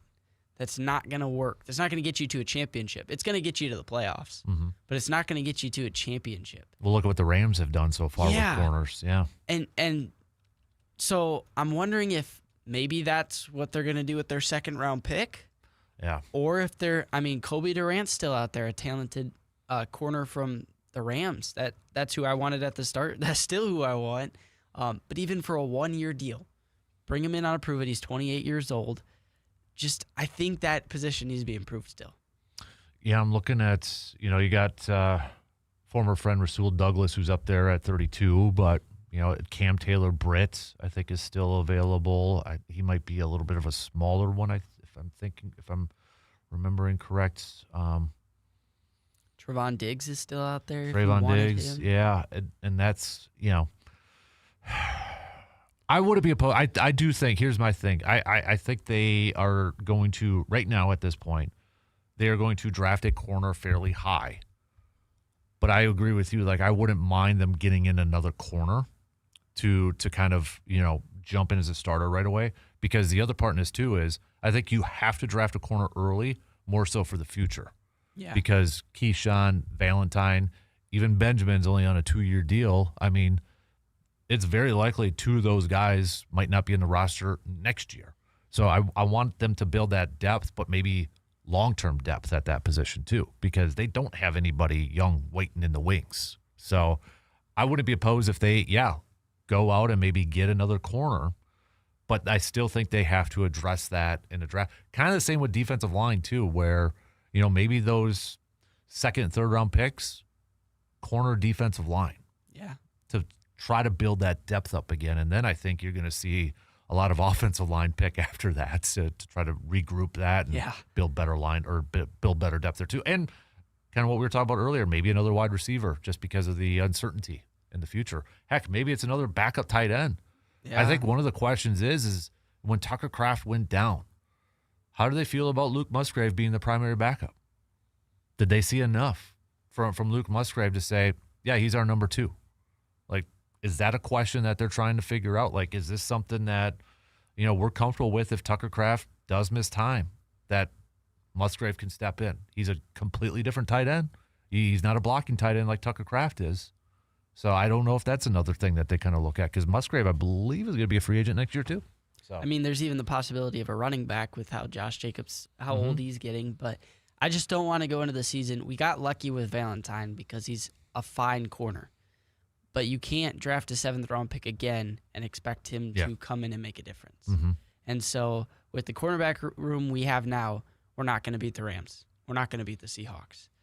Unless Michael Parsons gets pressure on every play, like he was doing at the start of last year. But I think that needs to be improved. And if they take one in the draft in the 2nd or 3rd round, that could be it. But you definitely need one more. That's the one thing, and I know a lot of people, and I agree with it too, the best coverage is a good pass rush. I agree, but there are teams like, and I know Green Bay beat them twice last year, but there are teams like the Lions and even the Bears to an extent, they will get the ball out quick. What's the way to neutralize that pass rush? Let's get the ball out quick. And Green Bay at times last year struggled with the quick passing game and defending that, whether it was corners not lining up, and giving them a little bit of space and such. But I honestly feel like if that's what, if Green Bay doesn't make improvements to their cornerback room and cornerback play, is that you're going to see teams try to employ a little bit more of that quicker passing game. Because if you got Micah Parsons, no team is going to want to sit there and drop back and hold the ball for 4 seconds and constantly try to look for big plays down the field. They're going to want to get the ball out quicker. Well, then you need your corners to be probably physical right away at that line of scrimmage and sticky at that line of scrimmage. Well, look at the Seahawks. They won the Super Bowl with the speed of Shaheed and Njigba. They can get the ball out quickly. Yeah. And they have no problem doing it. So you have to have corners who want to tackle, and Valentine definitely does not want to tackle. No, how many times did he miss something that turned into a big play last year? Or getting stiff-armed in the playoffs by Goddard. I know that picture's all over. So they need a dog. They need somebody who's going to come play press. And I think Nixon does that. I do on one side. But you can't have the other side being as weak as we are. Yeah. No, I agree. I totally agree with that too. So it is going to be an interesting draft without that 1st-round pick. And looking at the moves that they have made so far and not knowing what they're going to do, it is going to be interesting to see where the priority falls and kind of where that draft falls to them, assuming that they don't move up into the 1st round, which I don't think they will. I think that's just too expensive. But it's just I love the draft. It's one of my favorite things in the sports world. But my favorite day of the draft is always day 2. It's rounds 2 and 3, because I think from a Packers perspective over the years too, we have seen them use those 1st-round picks maybe for guys that the potential is there. They're maybe not ready right away, but they're, again, to quote Michael Jordan, the roof is a ceiling, that their potential is really high. Whereas those rounds 2, 3, and even 4 to an extent, those have been the guys that have been ready to play right away, it seems like. And maybe their potential isn't as high as that 1st round, but this is where I'm kind of interested to see, okay, what does Green Bay do with those rounds 2, 3, and 4 this year? Because you may really need to hit those for those to be contributors right away. So, all right, we got to take a quick break. Last call for any questions for Jake Boakes. Send those on over. We'll be right back in just a couple minutes.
When it comes to quality meat, you do not guess. You go straight to the experts. At Mike's Star Market in Eau Claire, you're not just buying meat, you are buying experience. Hand-cut steaks, fresh ground beef, house-made brats and sausages, thick-cut chops done exactly the way you like them.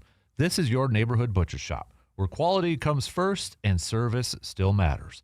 Planning a cookout, stocking up for the week, or looking for that perfect steak for dinner tonight?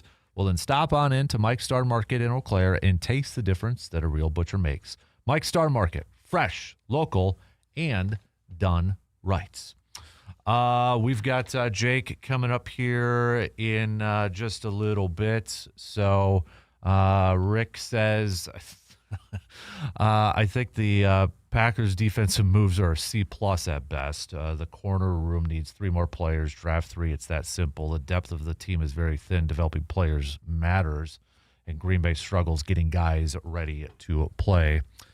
Rick, I don't think I've ever seen you in all the texts you send say a positive thing about Green Bay in all these years. So I would respectfully disagree with the C+ grade. Again, we're basing this off of projection and such, and I just respectfully disagree with that. I like what they've done so far, and I don't think they're done either. So, but no, I mean, I get it, passing the league and such, but I like the moves in turn. I like them, and it sounds like a lot of other people like them too. So yeah, I think my grade would definitely drop if they don't do anything else. Mm-hmm. Just because they still have holes they have to fill, whether that's a 1-year signing or something, they definitely need to fill some. But for right now, he's been pretty good. Mm-hmm. A few more grades. We've got Ben saying easily an A so far, based off of based off of the moves so far. We've got Eric also saying an A. Jim says A-, and Chris says A-2. So Digital says, I'm glad we have some dissension in chat, though we need a little pepper to our salt. So we'll get back to some more football talk coming up here in just a little bit. We might as well talk about the Bucs here for like 2 minutes before we have to get to Jake, because the Bucs are back at it tonight, taking on the Miami Heat. Bucs are 10 games under 500. And, yeah, I mean, I'll tell you right now, I'm at like maybe a 1 about the confidence that they're going to be going to the postseason this year. So maybe the way for me to take this approach is maybe I'm just going to start. Hey, this might be the last time we see Giannis in a Bucs jersey. So that's kind of maybe where I'm at this point for these final few games. So, yeah. I hate to say that. I hate to have that in mind, but they're not going to the postseason. I hope I'm wrong. I don't see that happening anytime soon. I don't know what else to say we can say about the Bucs right now other than it's a dumpster fire. I take back everything I said last week. They're no longer a fun team to watch. They're not a fun team to watch anymore. I mean, you go back to that game against was it the Suns? I mean, when you have Kyle Kuzma, for crying out loud, dropping 30-some points, and Miles Turner was having a good game, and then and you had 5 starters in double-figure scoring, and you still can't win. It's like one quarter. They had 17 points in the fourth quarter. Like, why can't you want to talk about like Matt LaFleur and the Packers in their second half? You look at the Bucs, and it's like always one dang quarter that ruins it for them. It feels like. I think also some of it is, we would talk about in football, defense wins championships. When they were winning, they were allowing 110 or less. Mm-hmm. They just lost 130 to 91, 129 to 114. They're allowing 130 points, and this team can't score that. Yeah. So. Yeah, and their offense isn't that great either. No. So it's like there's nothing really that outside of 3-point percentage, but that's about it. So, all right, we got to get to Jake here. So I'll tell you what, we'll take a quick break, and we'll get to Mr. Bolks here. So change it up here for a little outdoors chat. Plenty more to get to, though, in terms of the Badgers. We'll get back to some more baseball talk, football, all that fun stuff. So quick break, and we'll be right back after these few words.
Hunting season will be here before you know it, and that preparation starts right now at Tilden Gun. They know serious hunters don't wait until opening day to get ready. Whether you are gearing up for the upcoming spring turkey season or planning ahead for fall, now is the time to make sure that your equipment is dialed in. From shotguns and rifles to optics, ammunition, and must-have accessories, Tilden Gun has the selection and expertise for you to help you step into the woods with confidence. Maybe it's time to upgrade your setup. Maybe it's time to sight in that new optic, or maybe you're just stocking up so that you are not scrambling later. Turkey season demands precision, patience, preparation. Stop on into Tilden Gun and talk with people who understand the hunt because they live it as well. Tilden Gun, get ready right now so that you're ready when it matters the most. And those turkey tags going on sale, extra turkey tags going on sale next week. So it's a good time to catch up with our guy, Mr. Jake Boakes, Conservation Warden for the great state of Wisconsin. Good morning, Jake. How are you doing? I'm doing good. How about yourself? Not bad, man. Not bad. Getting ready for next week. Yeah, I already got the alarm set on my phone for those extra turkey tags. So it's probably a good reminder for everybody to make sure what zones are available and maybe set those alarms for yourself too.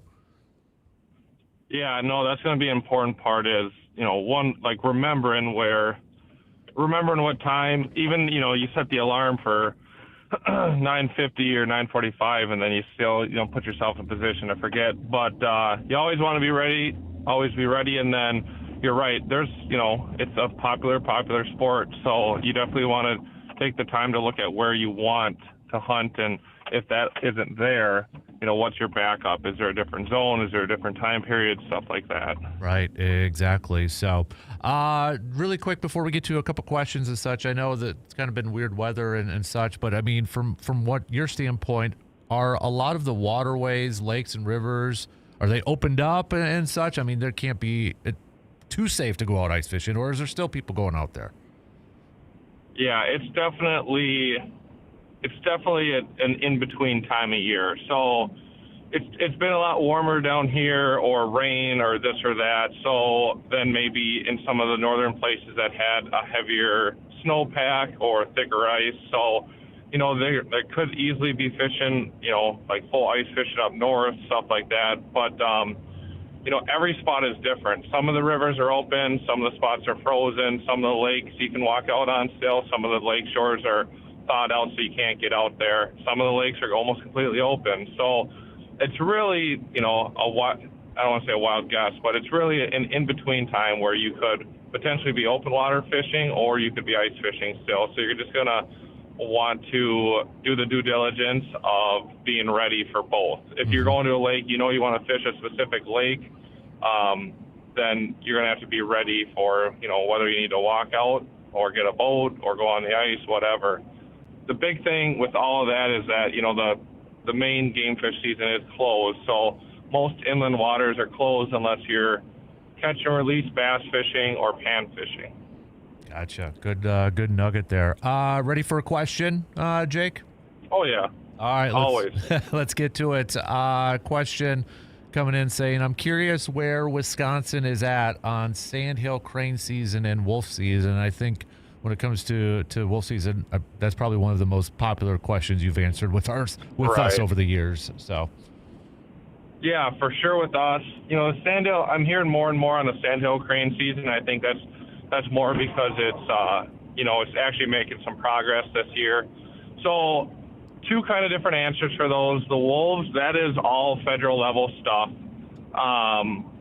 The state of Wisconsin has their wolf plan, and we have a hunting season and framework all ready to go when the wolves are delisted and placed back into care of the state or management of the state. So that one, we really just, follow the federal government or those legislators and those bills that deal with that. So once you hear something from the Fed level, then we'll work on it at the state level. But until then, there's just nothing we can do as a state. As far as the sandhill crane, the last I heard on that, and again, this is not real. The state isn't the one saying yes, we shall do this, or no, we shouldn't, as in like the state DNR. it comes down through the whole legislative process that creates and changes and updates our laws and regulations. So what I believe I heard last was that it passed in the House, and I think it had to go to the Senate or vice versa to get approved. Again, it's all in the legislative process. I'm sure there are some easily Googleable articles or resources you can find to kind of tell you where it's at, but that's the best way to track it, is just to find where the bill is and kind of track it that way through the legislative process. Gotcha. All right. Interesting It's stuff. not really, fun or exciting terms there using legislative and da-da-da-da-da.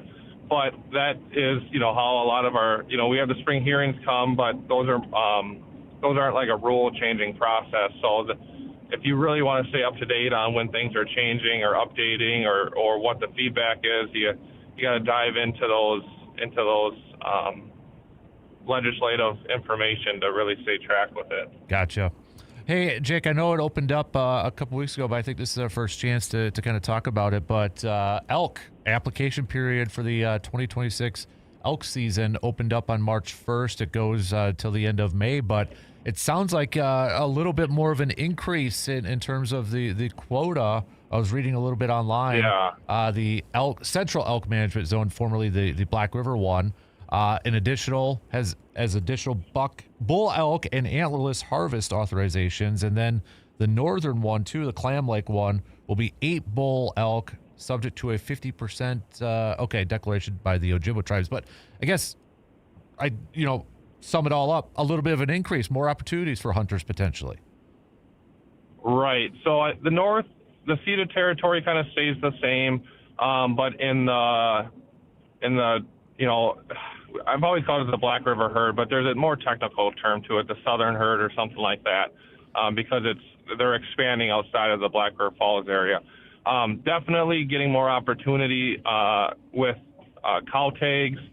I believe they're trying to change up the framework a little bit to give more flexibility with how you apply, whether you pick specifically a bull or a cow. And if I think this isn't set in stone, but there's questions on, if you select cow, are you still available for a bull then? Because these are lifetime licenses. So they're still kind of working through that, because I think 70, I guess I don't know the ratio, but from what I understand is there's more people interested in the bull than the cow, which I get it. But at the end of the day, if I get through a cow tag in the state of Wisconsin, I'd be over the moon, Yeah.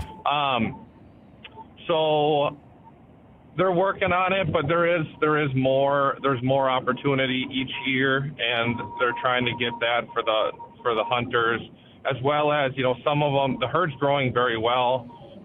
They are starting to infringe on different agricultural areas and stuff where the wildlife staff are doing a lot of like mitigation, abatement type stuff to keep the big elk out of these fields and to help the farmers. So I think part of that is, if we allow some legal hunting, they'll kind of get two birds with one stone kind of idea.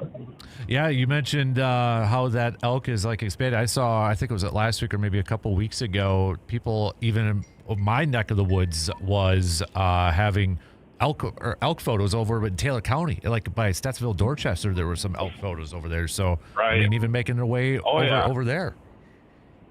They're moving around, that's for sure. It's pretty cool. And there's obviously pros and cons to everything in this world, and there are some cons to having elk if you're, depending on the situation or your property or a farmer maybe, or if you hit one on the road, you're probably not happy with them. But there's a lot of benefits they brought to the ecosystem, to like the ecotourism, to the hunters, to just the average hunter, like sitting in a stand and watching an elk walk by. That's an experience a lot of us will never really get. So to be able to have that, locally now is pretty cool. Mm-hmm. So Jake, given this time of year right now, kind of you mentioned it, the transition period and such, what's kind of like on your plate? What's something that you and your wardens are kind of focusing on, or what's maybe some of the biggest issues that you're running into right now? It is a little bit of this and a little bit of that because you do still have like ATVs running around, on the road routes and stuff like that. Unfortunately, still, crashing them and we're dealing with crashes and fatals and stuff this time of year. Still ice fishermen out there. There's still some ice here and there, so people are pounding it till they can't. But obviously with the Chippewa River, the Mississippi River having a year-round season for pike and walleye and other species, there's plenty of fishermen on the river. So we see boats out there already, see fishermen out there. So doing that, we talk with a lot of shed hunters. There's always deer follow-up 24/7, 365. So, different information comes in different times of the year that we follow up with. So it's definitely, the spring, late winter, spring, but in this job, it seems like any time of year you could really be dealing with anything, minus probably snowmobiles in July. Right. So, somebody had asked, are there points for elk in Wisconsin yet? I don't know if they mean like the point system. Is that what they're referring to? Yeah, I think there's discussion. There's a lot of discussions about different ways to manage the process, but from my understanding of the last updates on everything, no, it's still just going to be like a random draw. It's a once in a lifetime type of hunt. You put in your $10 or whatnot. You select your thing. If you're selected, you get it. You get one hunt, and then I assume the system wouldn't allow you to draw again, but that's the one you get. Otherwise, you just keep kind of putting that in, and I think they found that's probably the most fair way to do it. But there's always the potential it could change. Right. Hey, Jake, before I let you go, anything else you want to hit up on this morning? No, you hit it right. When I jumped on here, you talked about the bonus tags. The bonus tags for turkey hunting are going to be coming out. A big thing to be mindful of is just like licensing in general. So you can buy your, 2026, spring of 2027 licenses now. So if you're going to buy a bonus tag, you got to be ready to purchase licenses. The system won't let you just buy a bonus tag. You're going to have to be able to either buy all your turkey stuff or buy your patron's license. So just be prepared to spend some time buying that if that's what you do. That's what I always do. I always buy my patron's license the day I pick up a bonus tag. So be mindful of that. Your licenses, like your fishing license, are good still through the end of March, so you don't have to get anything new just yet. But it's just a good time to start thinking about, re-upping your 2026 stuff, making sure you have that. If you get a patron's license or if you buy your deer stuff now, maybe set a timer or an alarm on your phone or a calendar thing on your phone for, the beginning of the fall to go back and pull your bonus antlerless tags or your antlerless tags. We see a lot of issues where people buy their patron's license and they go shoot a doe in November and they never went back and took their free antlerless tag. Not the crime of the century, but you still have to have a license or a harvest authorization for what you hunt. So that's way down the road, but it's just a good reminder. I think we all need to build this habit of buying our licenses, making sure we have them, making sure we get them before we go out, including, fishing April 1st. You got to have that new fishing license. So I would just be mindful of all of that here in the next couple of weeks. Right. Good stuff. Hey, Jake, we appreciate the time as always, buddy. Enjoy the rest of the week. Yeah. Be safe with the winter weather coming in, too. It sounds like we might get hammered here this weekend. So. Yeah, a couple of Warrens are texting me that we're joking about the trails opening back up again. That'd be something. That's obviously not happened, but right. If they call for that much snow, that's pretty funny. So, no, I appreciate it. You too. Good luck with your drawing next week, and we'll see how it lands next Thursday. Absolutely. All right, there you go. There's Jake Boakes here this morning, conservation warden for the state of Wisconsin. We got to take a really quick break here, and then we're going to wrap up the third quarter coming up after these quick words.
When it comes to glass, clarity matters. At Post Glass and Mirror in Chippewa Falls, you will find expert craftsmanship and dependable service for your home, business, or vehicle. From custom shower doors and mirrors to window replacements and auto glass repair, they do it all, and they do it right. Whether you are upgrading your space or fixing a crack before it spreads, Post Glass and Mirror delivers quality that you can see.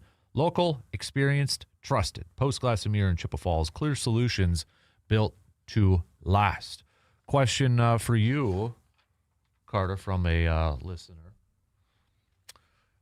If intern could have dinner with two athletes, one alive and one that has passed away, who would they be? And what question would you ask both of them?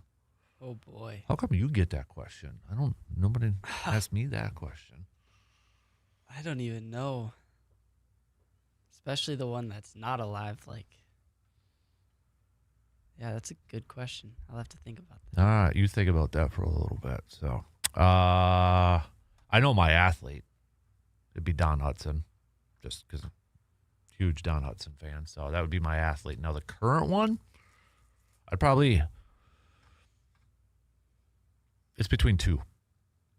Tiger or Jordan. Probably be between those two. Just because I want to get into the mind of the GOATs. So to say that probably would be, yeah. I think the question part would be that you only get one. You really got to think about that. If you can only have one question, it would be, I think for me it might be. Yeah, I don't know. I'd have to think about it with Hudson's one for sure. Tiger and Jordan would be something about. Because they're so kind of different in their upbringing too, right? Because Tiger he was a prodigy at the young age. Jordan obviously got a full ride and such, but everybody knows the story about his high school, cut from his JV team or stuff like that. So, but just was it worth maybe the grind to be the GOAT? You know what I mean? Yeah. Was it all worth it? Because, you can look at those two and kind of look at some of their personal lives and such and be like, was it worth it? When it's all said and done, where you're at on that pedestal, was it worth it to be where you're at right now? Yeah, just because you hear sometimes people kind of talk about, or maybe the other part of that, or a different way of saying it was, what would you do differently? Sort of thing. Because I think a lot of people would love to be like, oh, I wish I was there. It comes at a cost. Yeah. I think if I were to talk to somebody who's retired, it'd probably be like, how did you know when to hang it up? Mm-hmm. Just because for these athletes, it's hard. And so, that's why Tom Brady came back to play another year. Mm-hmm. That's why Tiger Woods is still golfing. So I think that would probably be one of them. Mm-hmm. I think maybe for Hudson, because the story is that he signed two contracts. One was with the Packers, one was actually with the NFL Brooklyn Dodgers. And Green Bay was actually awarded him based off, they got the contract in like a minute or two before. So, and he always said, he chose to sign with Green Bay because they offered him more. But I guess I'd be kind of curious, all things equal, would he have chosen Green Bay or Brooklyn if all things were equal? Maybe something like that. Okay, I thought of my star who's not alive anymore. All right. He's not really an athlete, but Bob Uecker. Okay, that's a good one. Well, he played. Yeah, he did. Yeah, he did. That'd be a good one. Okay. Yeah. If it was a non-athlete, I would love to talk to Vince Lombardi. That would be mine. So, good one. That's a good. We'll throw it out to the rest of the people too if they want to answer that. One athlete that's alive, one not around anymore. One question you would ask to each. What would that be, or who would they be? So, yeah, you can text those on over or hit us up on the video stream if you'd like. So, all right, coming up next hour, we'll kind of maybe revisit some Packers talk just in case you're joining in. By the way, I forgot to mention this. We had somebody from Cadillac, Michigan when we were doing a little roll call. Cadillac, Michigan, listening. So, shout out to that. They said they were formerly from Wisconsin. So, don't know if that means they were from this area or what, but appreciate Michigan chiming in. So, we got Michigan, we got Ohio, we got the Big Ten country covered. It feels like right now. So, Continue the roll calls if you want to chime in where you're listening to us from. I don't care if it's Eau Claire or Chippewa or what. Just give us a little bit of a roll call. So got one more hour coming up. We'll revisit some Packers talk. The questions that we threw out at the beginning, if you're just joining in and haven't had a chance to chime in, what grade would you give Goody and the Packers front office right now for the job that they have done this offseason? The biggest need yet on this team. So if you had like a shopping list, what's something that you would like them to kind of focus on right now? What's the next thing on that priority list? So hit us up with that. What has been your favorite move so far? Wide majority still is, even with the Hargrave signing yesterday, it's still Rashawn Gary trade for a fourth. So continue to make your picks on that. We'll get back to some more hoops talk. Don't forget, you can pre-sign up, pre-register for our bracket challenge. Obviously, we can't make picks yet because Selection Sunday is not here, but once it is, you can go to our website, sportstalk1051.com. Just click on that Fan Cave tab and pre-sign up, pre-register right now for that. So, but we'll get back to some more hoops talk too, because the Badgers are going to be back in action today, taking on Washington. So, Wisconsin's first game of the Big Ten Conference Tournament. So, could they add some more signature wins to this thing? As you've got up, they've already beaten Michigan, they've already beaten Illinois and Michigan State and Purdue. If they win today, don't overlook Washington, but if they win today, they'll have a few more opportunities to add some more big-time wins to that resume. The most impressive thing for me is it's at Michigan, at Illinois, at Purdue. They did beat Michigan State at home, but Mackey's not an easy arena to play in, and they beat Purdue, and Michigan's not easy to play in. And well, I wonder, too, like how much that would be a benefit for them, because once the tournament starts, you're all on the road. Yeah. And 3 of those 4 wins all on the road. So it doesn't feel like this is a team that's going to be intimidated, nervous, whatever you want to say about wherever they get assigned in the tournament. All right, we've already won on the road, so it's not that big of a deal to them. But I think that's something that could be huge for this team when it comes to the tournament, is that they have shown the success of going out and winning on the road. So hopefully, fingers crossed. But we'll talk some more hoops coming up in the next hour as well. 2 weeks away from opening day for the Milwaukee Brewers. With 2 weeks left to go here, what's the one thing that's maybe happened in spring training, or maybe hasn't happened in spring training, but maybe with just 2 weeks left to go here, what's the biggest question you have for the Brewers as we get set for the regular season to begin 2 weeks from today? All right, you can let us know your thoughts on that. Continue with your Takeover Thursday questions, too. If you got a topic that you want to throw out for us to discuss, or for the rest of the listeners to discuss as well, send those on over. It is also a Mike's Star Market. Enough is enough. Or not, ASAP Used Auto Parts, excuse me. ASAP Used Auto Parts, enough is enough. So if there is a sports take, a sports opinion, or a sports thought that is being out there where you're just like, dude, enough is enough, man. Enough is enough with this. Maybe you're just like, enough is enough with this Milwaukee Bucks season. I don't know. But that could be a popular one for a lot of people out there too. So you can share that with the rest of the class. Shot clock is going to cut me off here in about 30 seconds. So get those on in.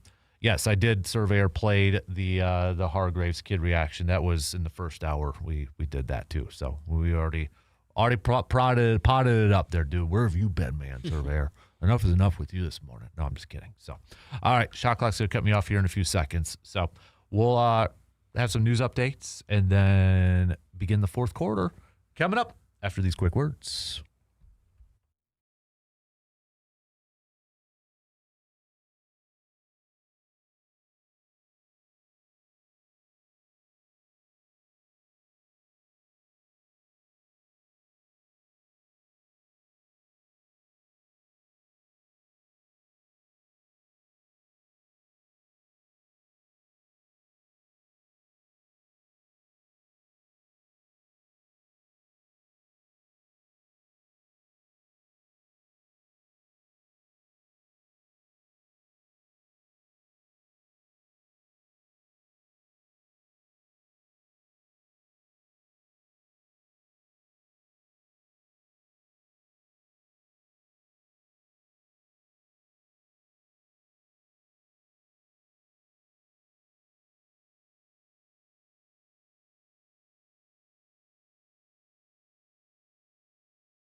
All right, here we go. The final hour on this Thursday morning, kicking off right now. Thanks for tuning in however you may be tuning in. If it's on the radio dials, a couple of those, 105.1 FM, 790 AM, online, worldwide, sportstalk1051.com. We're on the YouTube chats with the nameless boys in the chat room right now.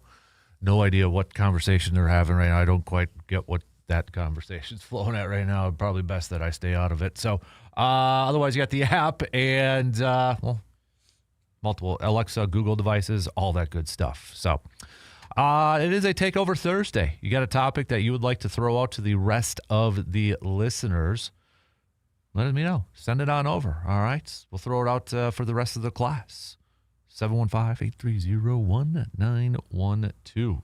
We've got Badger basketball beginning in about a few hours from now. Also, the state girls basketball tournament, high school state girls basketball tournament, is going to begin in a few hours, too. It starts off with D3. D4 will start after that, where Neilsville will play tonight around 6:30. And then the rest of the divisions, like Oliva Strum, will be in action tomorrow, along with Rice Lake. But for the immediate area, it's Neilsville, Rice Lake, Oliva Strum, all top seeds in their Division 2. So, but we'll do some more local sports roundup tomorrow with Brandon Berg when he is in. Obviously, it's going to be a big time here, too, for boys basketball playoffs continuing. We'll find out this weekend on the boys' side who's going to be punching their ticket to state. So, speaking of hoops, we've got the Badgers in action, as I mentioned just a couple minutes ago, taking on Washington. If you're wondering what the rest of the tournament looks like for the Big Ten Conference Tournament, well, we've got Iowa taking on Ohio State. That is going to be the first game at 11 a.m. And then they say Wisconsin, Washington around 1:30. It's 25 minutes. We know how tournaments work, right? It's never going to be accurate. It's 25 minutes after the conclusion of that Iowa and Ohio State game. And then then tonight around 5:30, it'll be Purdue versus Northwestern, with Northwestern getting an upset victory against Indiana last night. So, and then Rutgers with an upset victory over the Gophers. So it'll be Rutgers versus UCLA. Now, we know what the rest of the schedule is going to look like. So the winner between Iowa and Ohio State will take on Michigan. The winner between Washington and Wisconsin will take on Illinois. The winner between Purdue and Northwestern will take on Nebraska. And the winner between Rutgers and UCLA will take on Michigan State. So this now, no offense to the other teams, but now it feels like I'm ready we've been talking about this conference tournament for a long time. Now we're ready to roll here, because I still think you can make the case half a dozen teams winning this thing. Yeah. I mean, the fact that Purdue is a 7 seed in this tells you just the depth of this conference. I can easily see Michigan winning it. I can easily see Nebraska, Michigan State, Illinois, Purdue, Wisconsin, all those teams winning this thing. So, but I know John had mentioned a little bit earlier, am I wrong for thinking that it's not an Am I Wrong Thursday either, John? Just giving you a hard time. But and it's something we've talked about like off and on, and it always gets brought up. Do you want to play all the way through Sunday? It gets, that always gets kind of brought up. I don't know how you manage that, to be honest with you, because you don't want to have the mindset of like, hey, let's relax today. Let's relax on Sunday.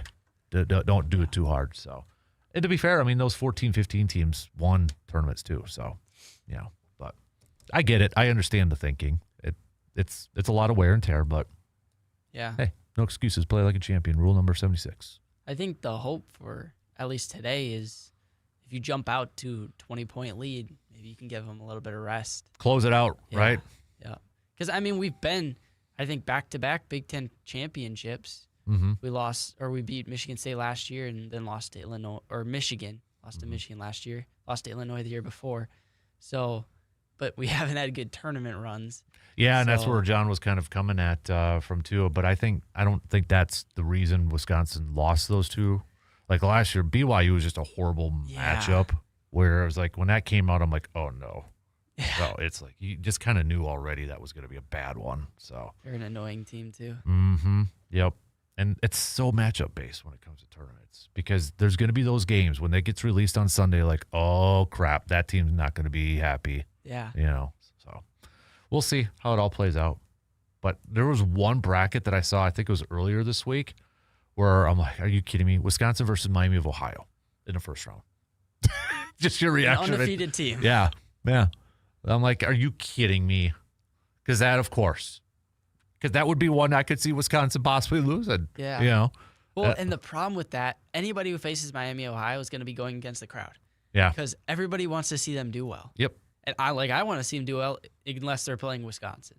Because now you got the people like Bruce Pearl saying they don't belong in the tournament and that. So now you're just making them the team that everybody wants to go out there and win, the underdog, right? You're right, because I want them to go out there and keep winning, and just to kind of silence people like Bruce Pearl and trying to maybe boost up his kids' team at Auburn a little bit. So no, they shouldn't be either. So yeah, I agree. Like, I don't want to see that. If I see that, I'm like, you got to be kidding me. Then it's conspiracy is in. The committee hates Wisconsin. And I get it. The Badgers should still win, but that doesn't mean they will. No.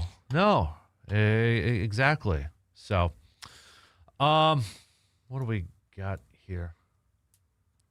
Oh, no, I'm going to not read that stuff. I'm getting sidetracked with the guys in there too. Still need a name for them. I don't know what it is. But what else we got here? Kyler Murray, by the way, switching over to the NFL. He is visiting the Vikings, which I was trying to think, is there another team that could be in on the Kyler Murray sweepstakes so he doesn't go to Minnesota? I think the only team I could think, is it Pittsburgh that is still an unknown with their quarterback situation? Is that the only other team out there that we don't know? The Browns. They got so many options on there. He's not going back to the Cardinals, obviously. So they're saying he's talking to up to 5 teams. Who?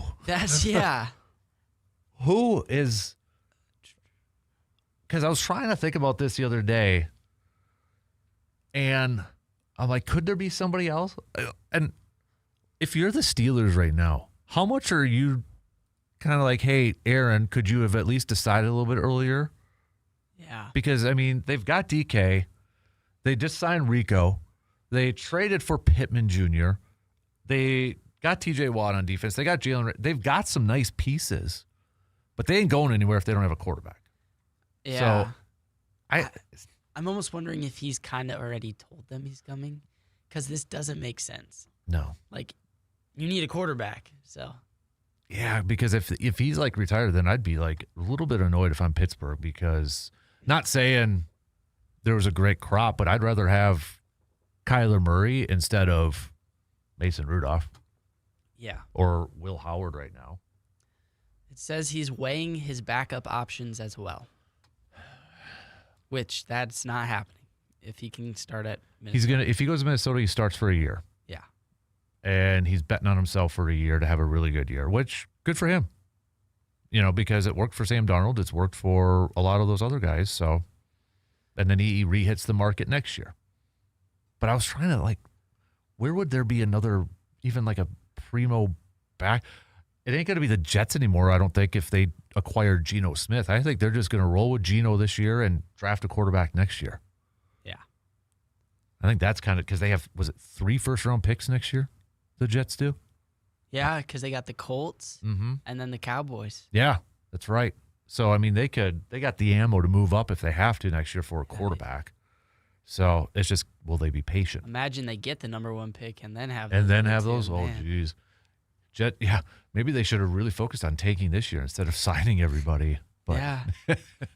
I can't think of another squad that would go. And then the other part in it too is the Kirk Cousins ones too. So I feel like he's probably got to be a backup at this point. I wonder if he goes to one of the teams that quarterback's hurt, starts for a little bit, and then becomes the backup. I wonder if you're Kirk Cousins, do you just play the long game here now? Don't sign with a team right away. As crappy as that may be, maybe wait preseason training camp, see if there's an injury. And if there is an injury, then you go to that team. If the goal is to just play, it doesn't matter about what team, but if the goal is to just play, do you play the long game? and see if there's that injury to a starter. Mm-hmm. There was also a report that the Raiders may have interest in him to come in and be a veteran presence for Mendoza. So, Kirk or Kyler? For Kirk. Okay. Kirk. So, yeah, Kyler, Vikings, Browns, and Rams, says this article from USA Today. But the Rams don't need him. I don't see the Rams doing that. Yeah, it's like they could re-sign Jimmy G or bring somebody else in. I don't know about Matthew Stafford and Kirk Cousins. I think they're going to draft somebody. They got to figure that out. Because, yeah, he's coming to his end. Stafford's coming to an end. Yeah. Yeah. But, yeah, the Browns and the Vikings are the only two I see. The Browns have all the quarterbacks in the world. So. Yeah. And the fact that Deshaun Watson, I know I was reading a little bit, there's a lot of people that think Deshaun's going to be the starter this year. And then you got the whole Shador controversy again that is going to be talked about all over the place. So I'm just glad I'm not a Browns fan. yeah, it's rough. It's rough. All right, hey, let's take a quick break, and we'll get back to some more football talk and such. Baseball talk also coming up on the docket 2 weeks away from opening day. The biggest question mark, biggest concern you have for the Brewers with just 2 weeks left to go here. Hit us up with those thoughts. We'll be right back after these few words.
If you are in the market for a new vehicle or maybe a high-quality used vehicle and you're not quite sure where to go visit our good friends at Toyson Ford because they are proud to serve the drivers of the Chippewa Valley with some of the most popular vehicles around Wisconsin and the country. They're committed to giving the best in customer service with a top-notch selection of brand new vehicles to choose from, as well as an extensive inventory of pre-owned crossover SUVs and trucks. From the moment you step into their showroom, you're more than just a customer. You are an honored guest, and their only aim is to serve your needs to the fullest. So check them out today at 1000 Chippewa Crossing Boulevard. You can also check out their website at toysonford.net. As we approach the bottom of the hour here, keep refreshing, see if we got any more Packers news and such, signing in that. But we got some more B pluses, A minuses when it comes to the grade that we've asked people to give us and the job that Goody has done. So I've asked, what is the best move or your favorite move? What if I ask this? What's the most underrated move that he has made so far? Oh. What's the sneaky good one that maybe nobody's given? Is it? And now we can really go through the list. Byron Cox, Jonathan Ford, Josh Wiley, tight end and such. Probably just say Sky Moore. I was going to say that one too. A return game can help. We saw what Nixon did 2 years ago. And if he can catch a deep ball once in a while, that'll work too. Mm-hmm. So. I'm going with the Sky Moore one, I think, too. An honorable mention, I might go with the Byron Cox signing. Just because before he got hurt, he showed some flashes and glimpses, and now I want to see more from him. I want to see more from what he can do on the defensive side. But I think to bring in Sky Moore now, and I get it too. It's not a guarantee he could make the team. I understand that possibility, but I think a lot of people would be upset, if they moved on from kind of a McCole Herdman situation from this past year. But you talk about flipping the field, and you talk about at least having a threat from a return game and giving your offense a shorter field to work with, whether it's from the punt or the kick. I mean, you're talking about momentum switching, momentum changing type of plays where, last year, Romeo Dobbs is not a punt returner. That was more towards, I felt like, just catch it so we don't turn the ball over. And if we get a few yards, we get a few yards. Kick returns, it felt like guy was just going straight to the sidelines. It felt like we had the mindset of return game, don't screw it up. Well, and Josh Jacobs should not be out there. No. When you are in a playoff game and you got to throw out your running back to try to get something going, your return game sucked all year long. Mm. So I just want something of an element of the potential of a breakout. I know he didn't have like 6 returns for touchdowns or anything like that. And I'm not going to set the bar and say I want a Desmond Howard 96, 97 where, it was but just the threat and just have a little bit of I'm blanking on the word that I'm trying to think of right now, but just to have that there would be, I think, big improvement in itself. For me, it's just consistency. I want to see one player every week out there. Yeah. I don't want him flipping every kick return. I just want to see one player out there who's going to do his job well. Mm-hmm. Yeah. Yeah. So, trying to think of some, because there's other moves too that, kind of flown under the radar. But no, I'm going to go with the Sky Moore one. And and I hope there's not anybody that, because there was a lot of fans last year that expected the McCole Hardman, receive.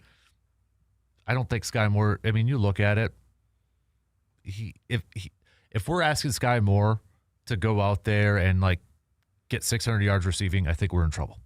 Yeah. Then we're in trouble with the receiving department. That should not be the expectation. That should not be the bar that we're setting for him. Just focus on the return game. Mm-hmm. I do wonder, could we incorporate him a little bit, though, in terms of, the first year with Matt LaFleur, we had the Swerve and Irvin, Tyler Irvin, and Ty Austin, jet sweeps and that. Is that something that Sky Moore we can incorporate a little bit more with that potential? Because they tried to do it with Savion Williams last year. And no offense to Savion, that guy's a big dude, and I don't know if that's the best option for those end arounds and such. Hell, I'd rather have seen Matthew Golden get those opportunities more. But you mix in that, and Jaden Reed could do that too. Just maybe be a little bit more creative on offense with that. Yeah. I mean, even if he's running a go route with all his speed to take 2 defenders, I mean, that works too. But just to have a bona fide kick returner on the roster is something we've needed. So maybe that'll help us get our special teams in order. Yeah. Yeah. No, I agree. So do you think there's going to be another move made today? Is the streak going to continue? I want to say yes. It's fun, isn't it, when we have these moves every day kind of being made? I don't know who. It's such a Packers thing that there are no rumors on them. Yeah. I can't find anybody who they're interested in. Even before they signed Hargrave, I couldn't find anything, and then that news just breaks. And it's like such a Packers thing to do. Yeah. I'm looking at Bill Huber's piece, winners and losers so far from for the Packers in terms of their free agency. Winner, he's got Jonathan Gannon. Makes sense with some of the moves there. Winner, Hargrave. After 4 excellent seasons with the Eagles. In 2023, he signed a 4-year, $84 million contract with the 49ers. Released after 2 seasons, signed a 2-year, $30 million contract with the Vikings. He was released after 1 season, quickly joined the Packers. The specifics of his 2-year, $23 million contract haven't been made public, but it includes $11 million in guarantees. So, winner, Devontae Wyatt. He says Devontae Wyatt was an army of 1 as an interior pass rusher for the Packers. He had 4 sacks in 10 games. Wyatt and Hargrave could form an excellent interior pass rushing combo with Parsons screaming off the edge. Someone is going to get a one-on-one opportunity. So Cam Acord, the new special teams coordinator, listed as a winner because we just kind of talked about there. I like this one. Winner, future Brian Gutekunst. The 2026 NFL draft class is mediocre. The 2027 draft class is supposed to be phenomenal. Because of the Micah Parsons trade, the Packers won't have a first-round pick in either year. However, because of the comp picks and the Rashawn Gary trade, Goody in 2027 might have 1 selection in the second round, 2 picks in the third round, with Malik Willis as a comp pick, 3 picks in the fourth round, and 2 picks in the fifth round. The Packers have 9 selections in 2027 and will be up to 10 with whatever comp pick they get for losing Rasheed Walker. So, all right. Loser, Matt LaFleur. Will Jordan Morgan be better than Rasheed Walker at left tackle? Well, first of all, I forgot the opener. Will Matt LaFleur be coaching a better roster in 2026 than he did in 2025? That's debatable. Will Morgan be better than Rasheed Walker? Will Zaire Franklin be better than Quay Walker? Will Benjamin St. Juste be good enough to beat out Carrington Valentine? Will any receiver be a Romeo Doubs-style go-to player on third down? Will whoever becomes the number 2 running back be better than Emmanuel Wilson? What happens if Jordan Love is hurt? Without question, parts of the Packers roster has improved, but as a whole, that's not necessarily true. Loser, Jordan Love. The Seahawks, who rode arguably the best defense in the NFL to win the Super Bowl, have Devin Witherspoon at one corner and re-signed starter Josh Jobe. The Rams, who reached the NFC Championship game, nuked their cornerback core. So, yeah, that makes sense too, and I think we kind of talked about that, adding another corner and such. But I feel like that is going to come from the draft, but I wouldn't be opposed. I don't think you'd be opposed if they maybe bring in another corner off the street. So I think he makes a lot of good cases there. Yeah. But I'm optimistic. You know, going back to his question, is this roster better than last year? I mean, we'll see. We don't know that right now. But I think one thing is I'm optimistic about this roster this year with some of the moves. I'm more optimistic now than I was last week. Yeah. I think that's fair to say. Well, and some of the questions, like, will any receiver be a Romeo Doubs-style go-to player on third down? Tucker Kraft was that before he got hurt. It wasn't Doubs. Yeah. So you get Kraft back, well, then that takes out that question. Well, then, like, we had our friend Rob on from ESPN last year, and he said the guy at camp that was, like, catching everything was Matthew Golden. So They didn't play him. Right. So it's like, if he's got the best hands and if he's going to have more opportunities, and we saw last year too, Matthew Golden a couple times on third down made some big plays. So I guess I'm I understand that, the Romeo Dobbs thing, but I feel like they've got options for that third down. Yeah. Whether it's Dobbs, Watson, Reed, Kraft. They got guys, I feel like. So that I'm not too concerned with. I think of all of them, of those lists, corner would be number 1 for me. Offensive line would be number 2, just because we know the starters and that, but are they going to be a solid, cohesive unit? And then, the backup quarterback. I would say those are my top 3. The good thing is all those are fixable, though. Right. Like, you just sign a backup. I mean, Justin Fields, somebody else on the open market. You just give them a contract. I mean, who knows? Desmond Ridder could be Malik Willis 2.0. So maybe we've already got it covered. I mean, Jordan Morgan, he can take a step. He's a first-round pick for a reason. He's got the talent. And he played better as a tackle in his limited time last year as a tackle than he was as a guard. Some guys are just better suited. I know Green Bay wants to cross-train, and they're going to continue to do that, but some guys are just better suited at a certain position. Elton Jenkins being one of them, So, Sean Ryan might be a better center. Yeah. Than what he was. He better be a better center. We gave him some money. Yeah. So, no, I'm optimistic, and that's how I'm going to approach it. Why not be? Why not be? So, but there's still too much cap space, I think, for them not to be possibly doing something else here. Yeah, they've got to be discussing some things. But now it's kind of all, calmed down so they can take their time a little bit. And I like that they're doing just the 1 or 2 year deals. There's not any long-term commitment so far with some of these guys that they're bringing in. And then I'm not saying that they shouldn't do that, but I'm just like, it almost protects themselves too. Maybe they learned from last year's 2 signings of Hobbs and Banks. Signing those guys to 4-year deals. He already released 1, and Banks' contract looks awful right now. So maybe that was just lesson learned from last year. Hey, let's focus on 1 or 2 year deals. I will say the Hobbs contract was well done though, because they could get out of it Without having a major hit. Yeah. So that was well done. But yeah, sign them for 2 years. They don't need anything more, unless they're uber talented. But that nobody's left that's that good. Yep. So, all right, we got to take a quick break, and we'll be right back after these quick words.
Looking for affordable, reliable auto parts? Well, then start with the experts who know vehicles inside and out. At ASAP Used Auto Parts and Conrad's Auto Salvage, you'll find quality recycled parts that keep your vehicle running without breaking the bank. Engines, transmissions, body parts, hard-to-find components. If you need it, chances are they've got it. Their knowledgeable team helps you find the right part fast, saving you time and money.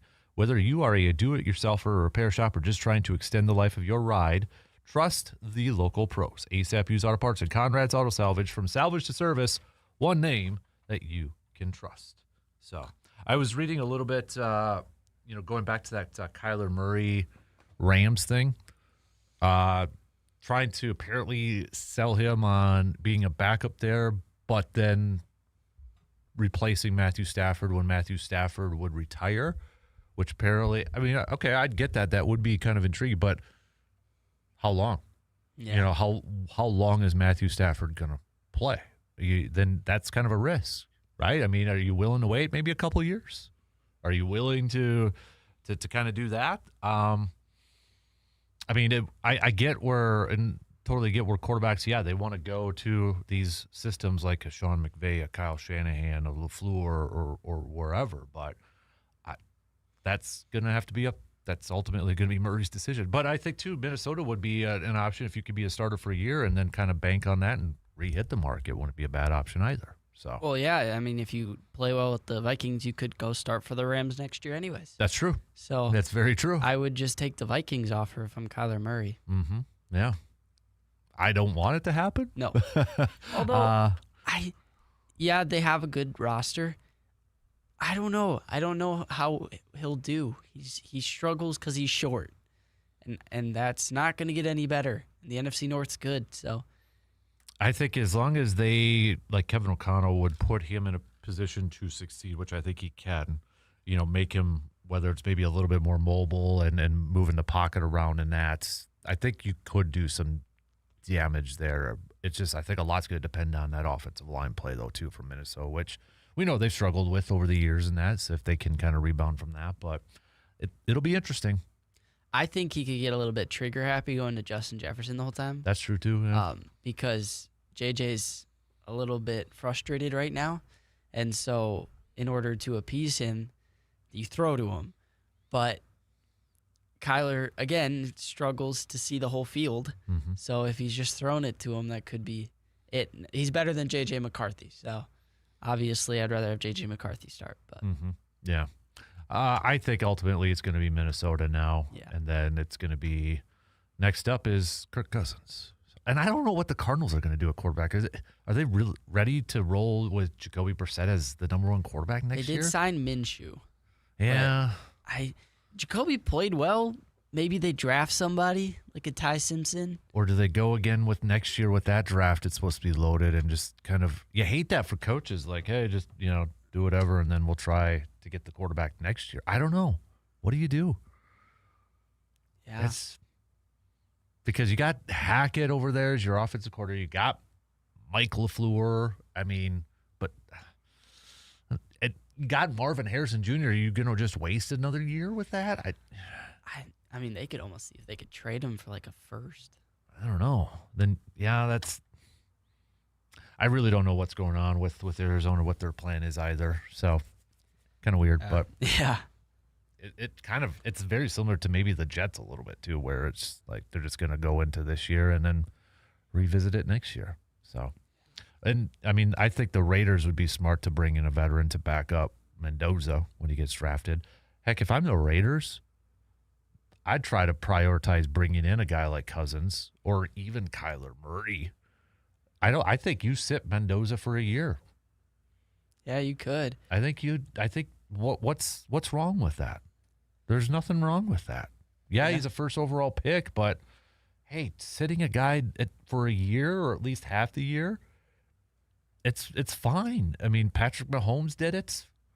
Obviously, Jordan Love sat for 3 years, and I know he was the number one overall pick. Bryce Young was a number one overall pick. He didn't get off to a great start. He got benched, and that actually helped him out a little bit. So, should they go sign Aaron Rodgers? Rodgers playing for Brady. Rodgers is only going to the Steelers. Yeah. I think at this point in his career, if you're going to come back and play, you're playing because you think you're going to win a championship. Yeah. That's got to be the only reason. I think the Raiders could be good, though, in a couple of years. Mm-hmm. Look at the additions they made on defense. They've got Nakobe Dean and Quay Walker. They added Max Crosby. Yeah. I mean, their defense is going to be all right. They have Stokes as a corner. He kind of reinvigorated his career there. If they get an offensive line, Genty's a really good running back. They've got pieces, and so maybe you're right. Maybe they do take a year, and then next year they get a loaded draft class. They get another high draft pick, and then they go from there because they've got pieces for their future. Mm-hmm. Yeah, I agree. They would have had 2 more picks in the first round, but hey, you added Max. And by the way, Raiders apparently are telling people that Crosby is not available anymore. So I think it's because nobody is offering 2 first-rounders again. I think, But we're definitely gonna hit that up with Dr. Crow tomorrow because I know there's been speculations and such about with his knee whether there's no cartilage in there and such, and players have played without cartilage in their knee. I didn't realize Julian Edelman was one of them who didn't play cartilage with his knee. So I mean, there has been examples of that, and there's been examples of players like a Hines Ward who didn't play with an ACL in one of his knees. that's crazy. Right? It's kind of hard to think about that. Yeah. But. So, and John Elway didn't play with one. You could kind of think, okay, maybe a quarterback could kind of get away, but Elway was a scrambler too. So, but Hines Ward is a receiver. Yeah. That one probably surprised me.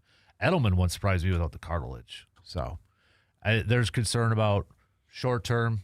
Crosby will be fine. It's the long term question marks that apparently is out there. So, which, I mean, I don't know what I think there was a little bit more going on with the Ravens thing. I really do. I think I think there was somewhere in the middle of his injury, but they also got cold feet a little bit. Yeah, I think there was. I really do, because the fact that they were quick with Trey Hendrickson too, it's like I don't really believe that they were going to get them both. I don't. No. They don't have the cap room to do that and then extend Lamar. So yeah. There was a little bit more. Yeah. There was definitely a little bit more.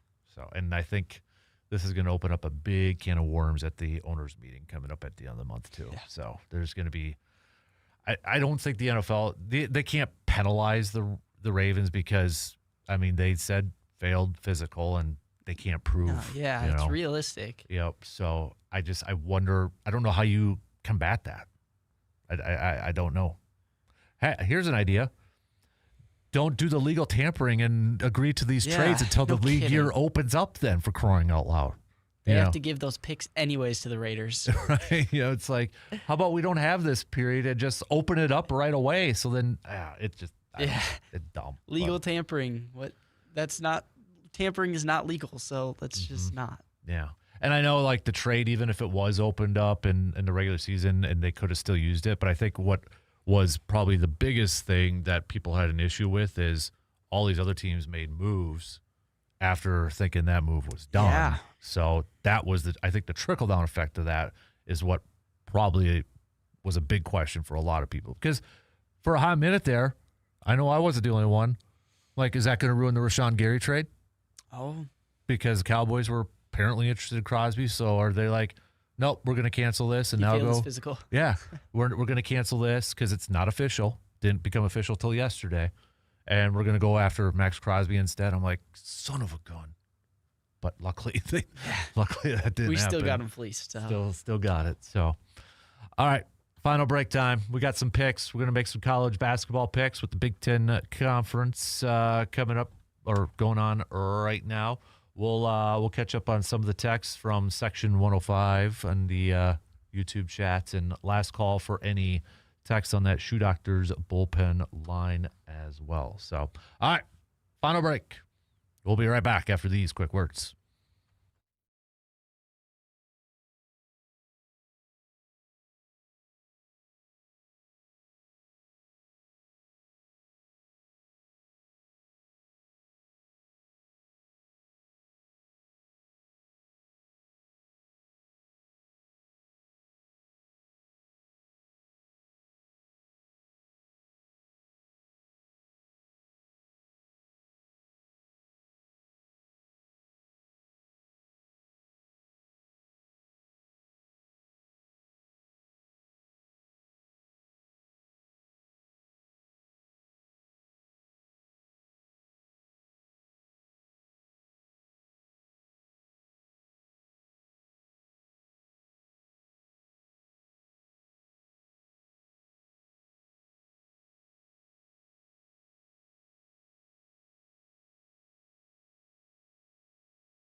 10 minutes to the top of the hour, and we're wrapping it up for this Thursday morning. Let's end it with some picks. We got some good college basketball games on the docket for today. We'll get to some NBA picks as well.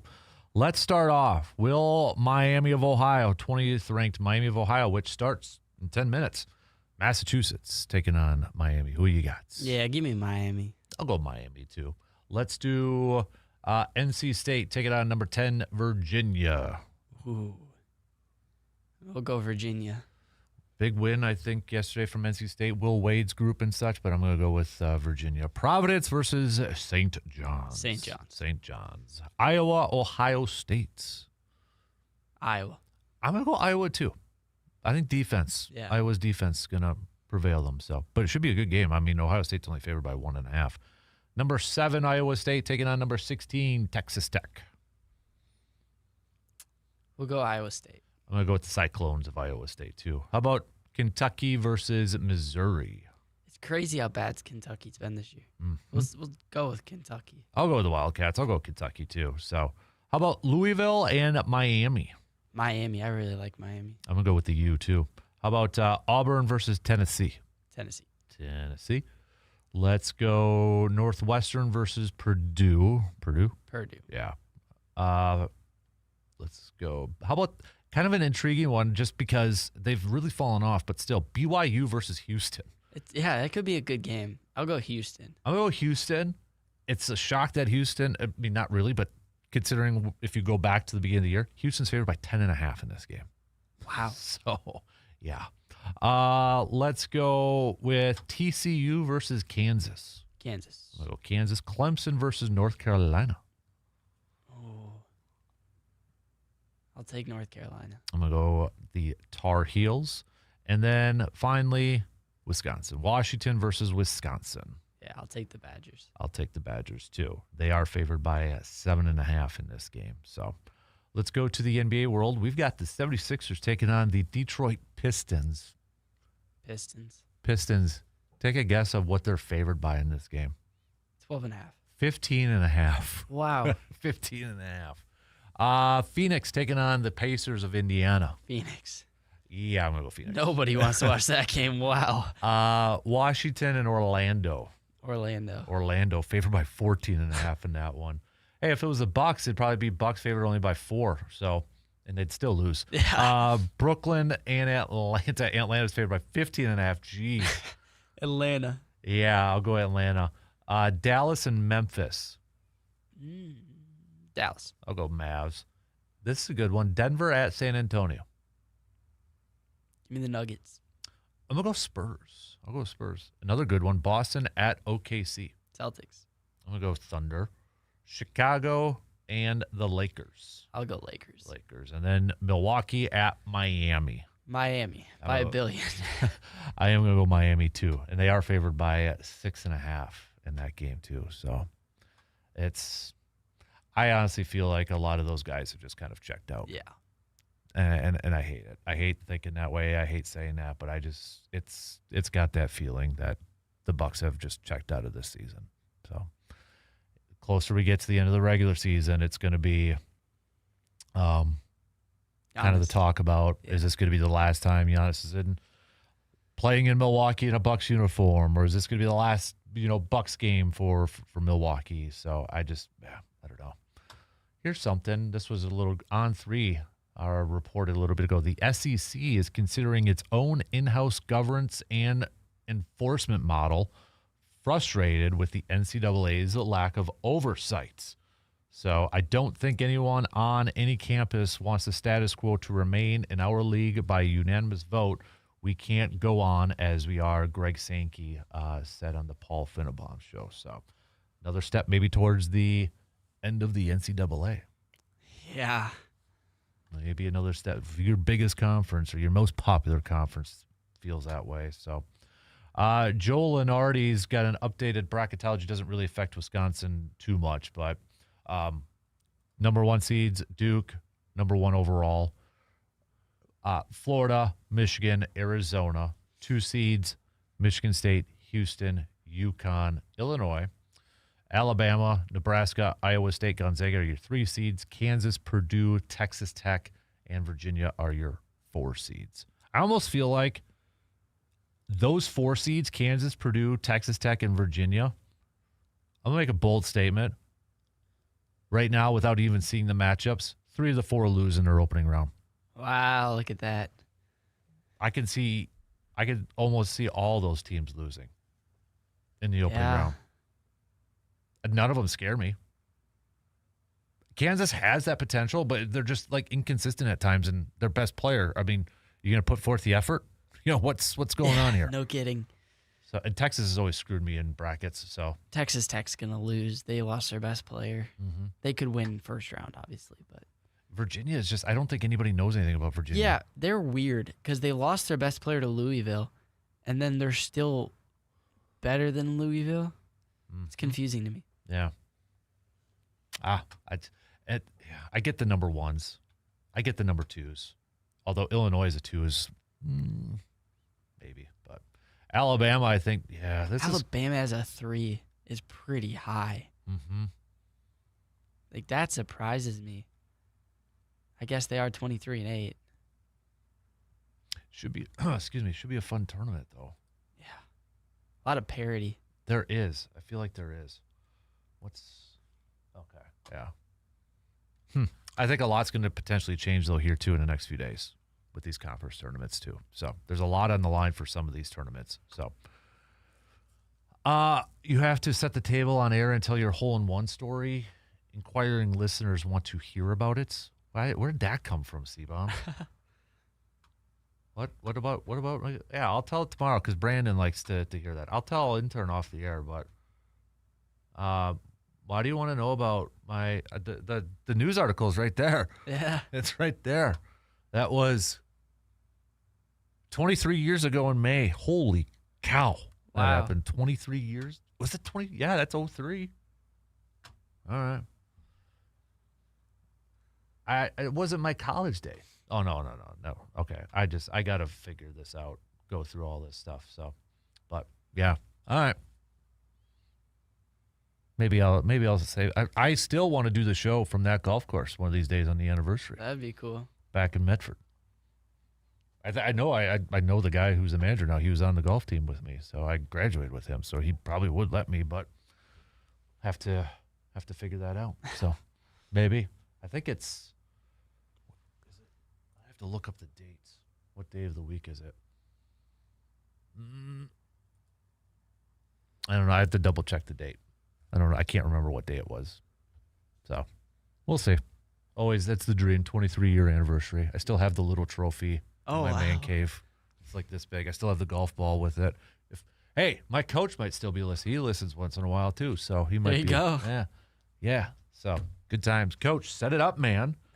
Come on, set it up, Coach V. Let's do it. All right, 1 minute left. Last prediction. Do you think Packers make a move today? No, I'll just say I think the streak ends today too, and everybody's going to be pissed. Probably.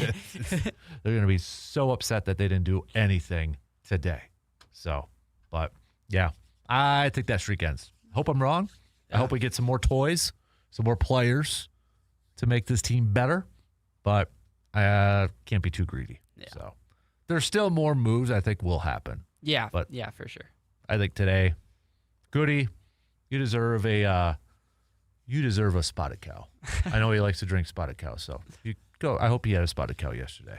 It's been a busy day. So, but all right, tomorrow we'll hopefully be talking about a Badger win, previewing their game against Illinois. We'll do some local sports roundup with Brandon, catch up with Dr. Crow, plenty more football talk, baseball talk, all that good stuff. Shot clock's cutting us off right now. Have a fun, fantastic rest of your Thursday. Shout out to the Section 105 in the chat room, to all the texters, people listening from Michigan, Ohio, all over. Let's do it again tomorrow. All right. Talk to you then.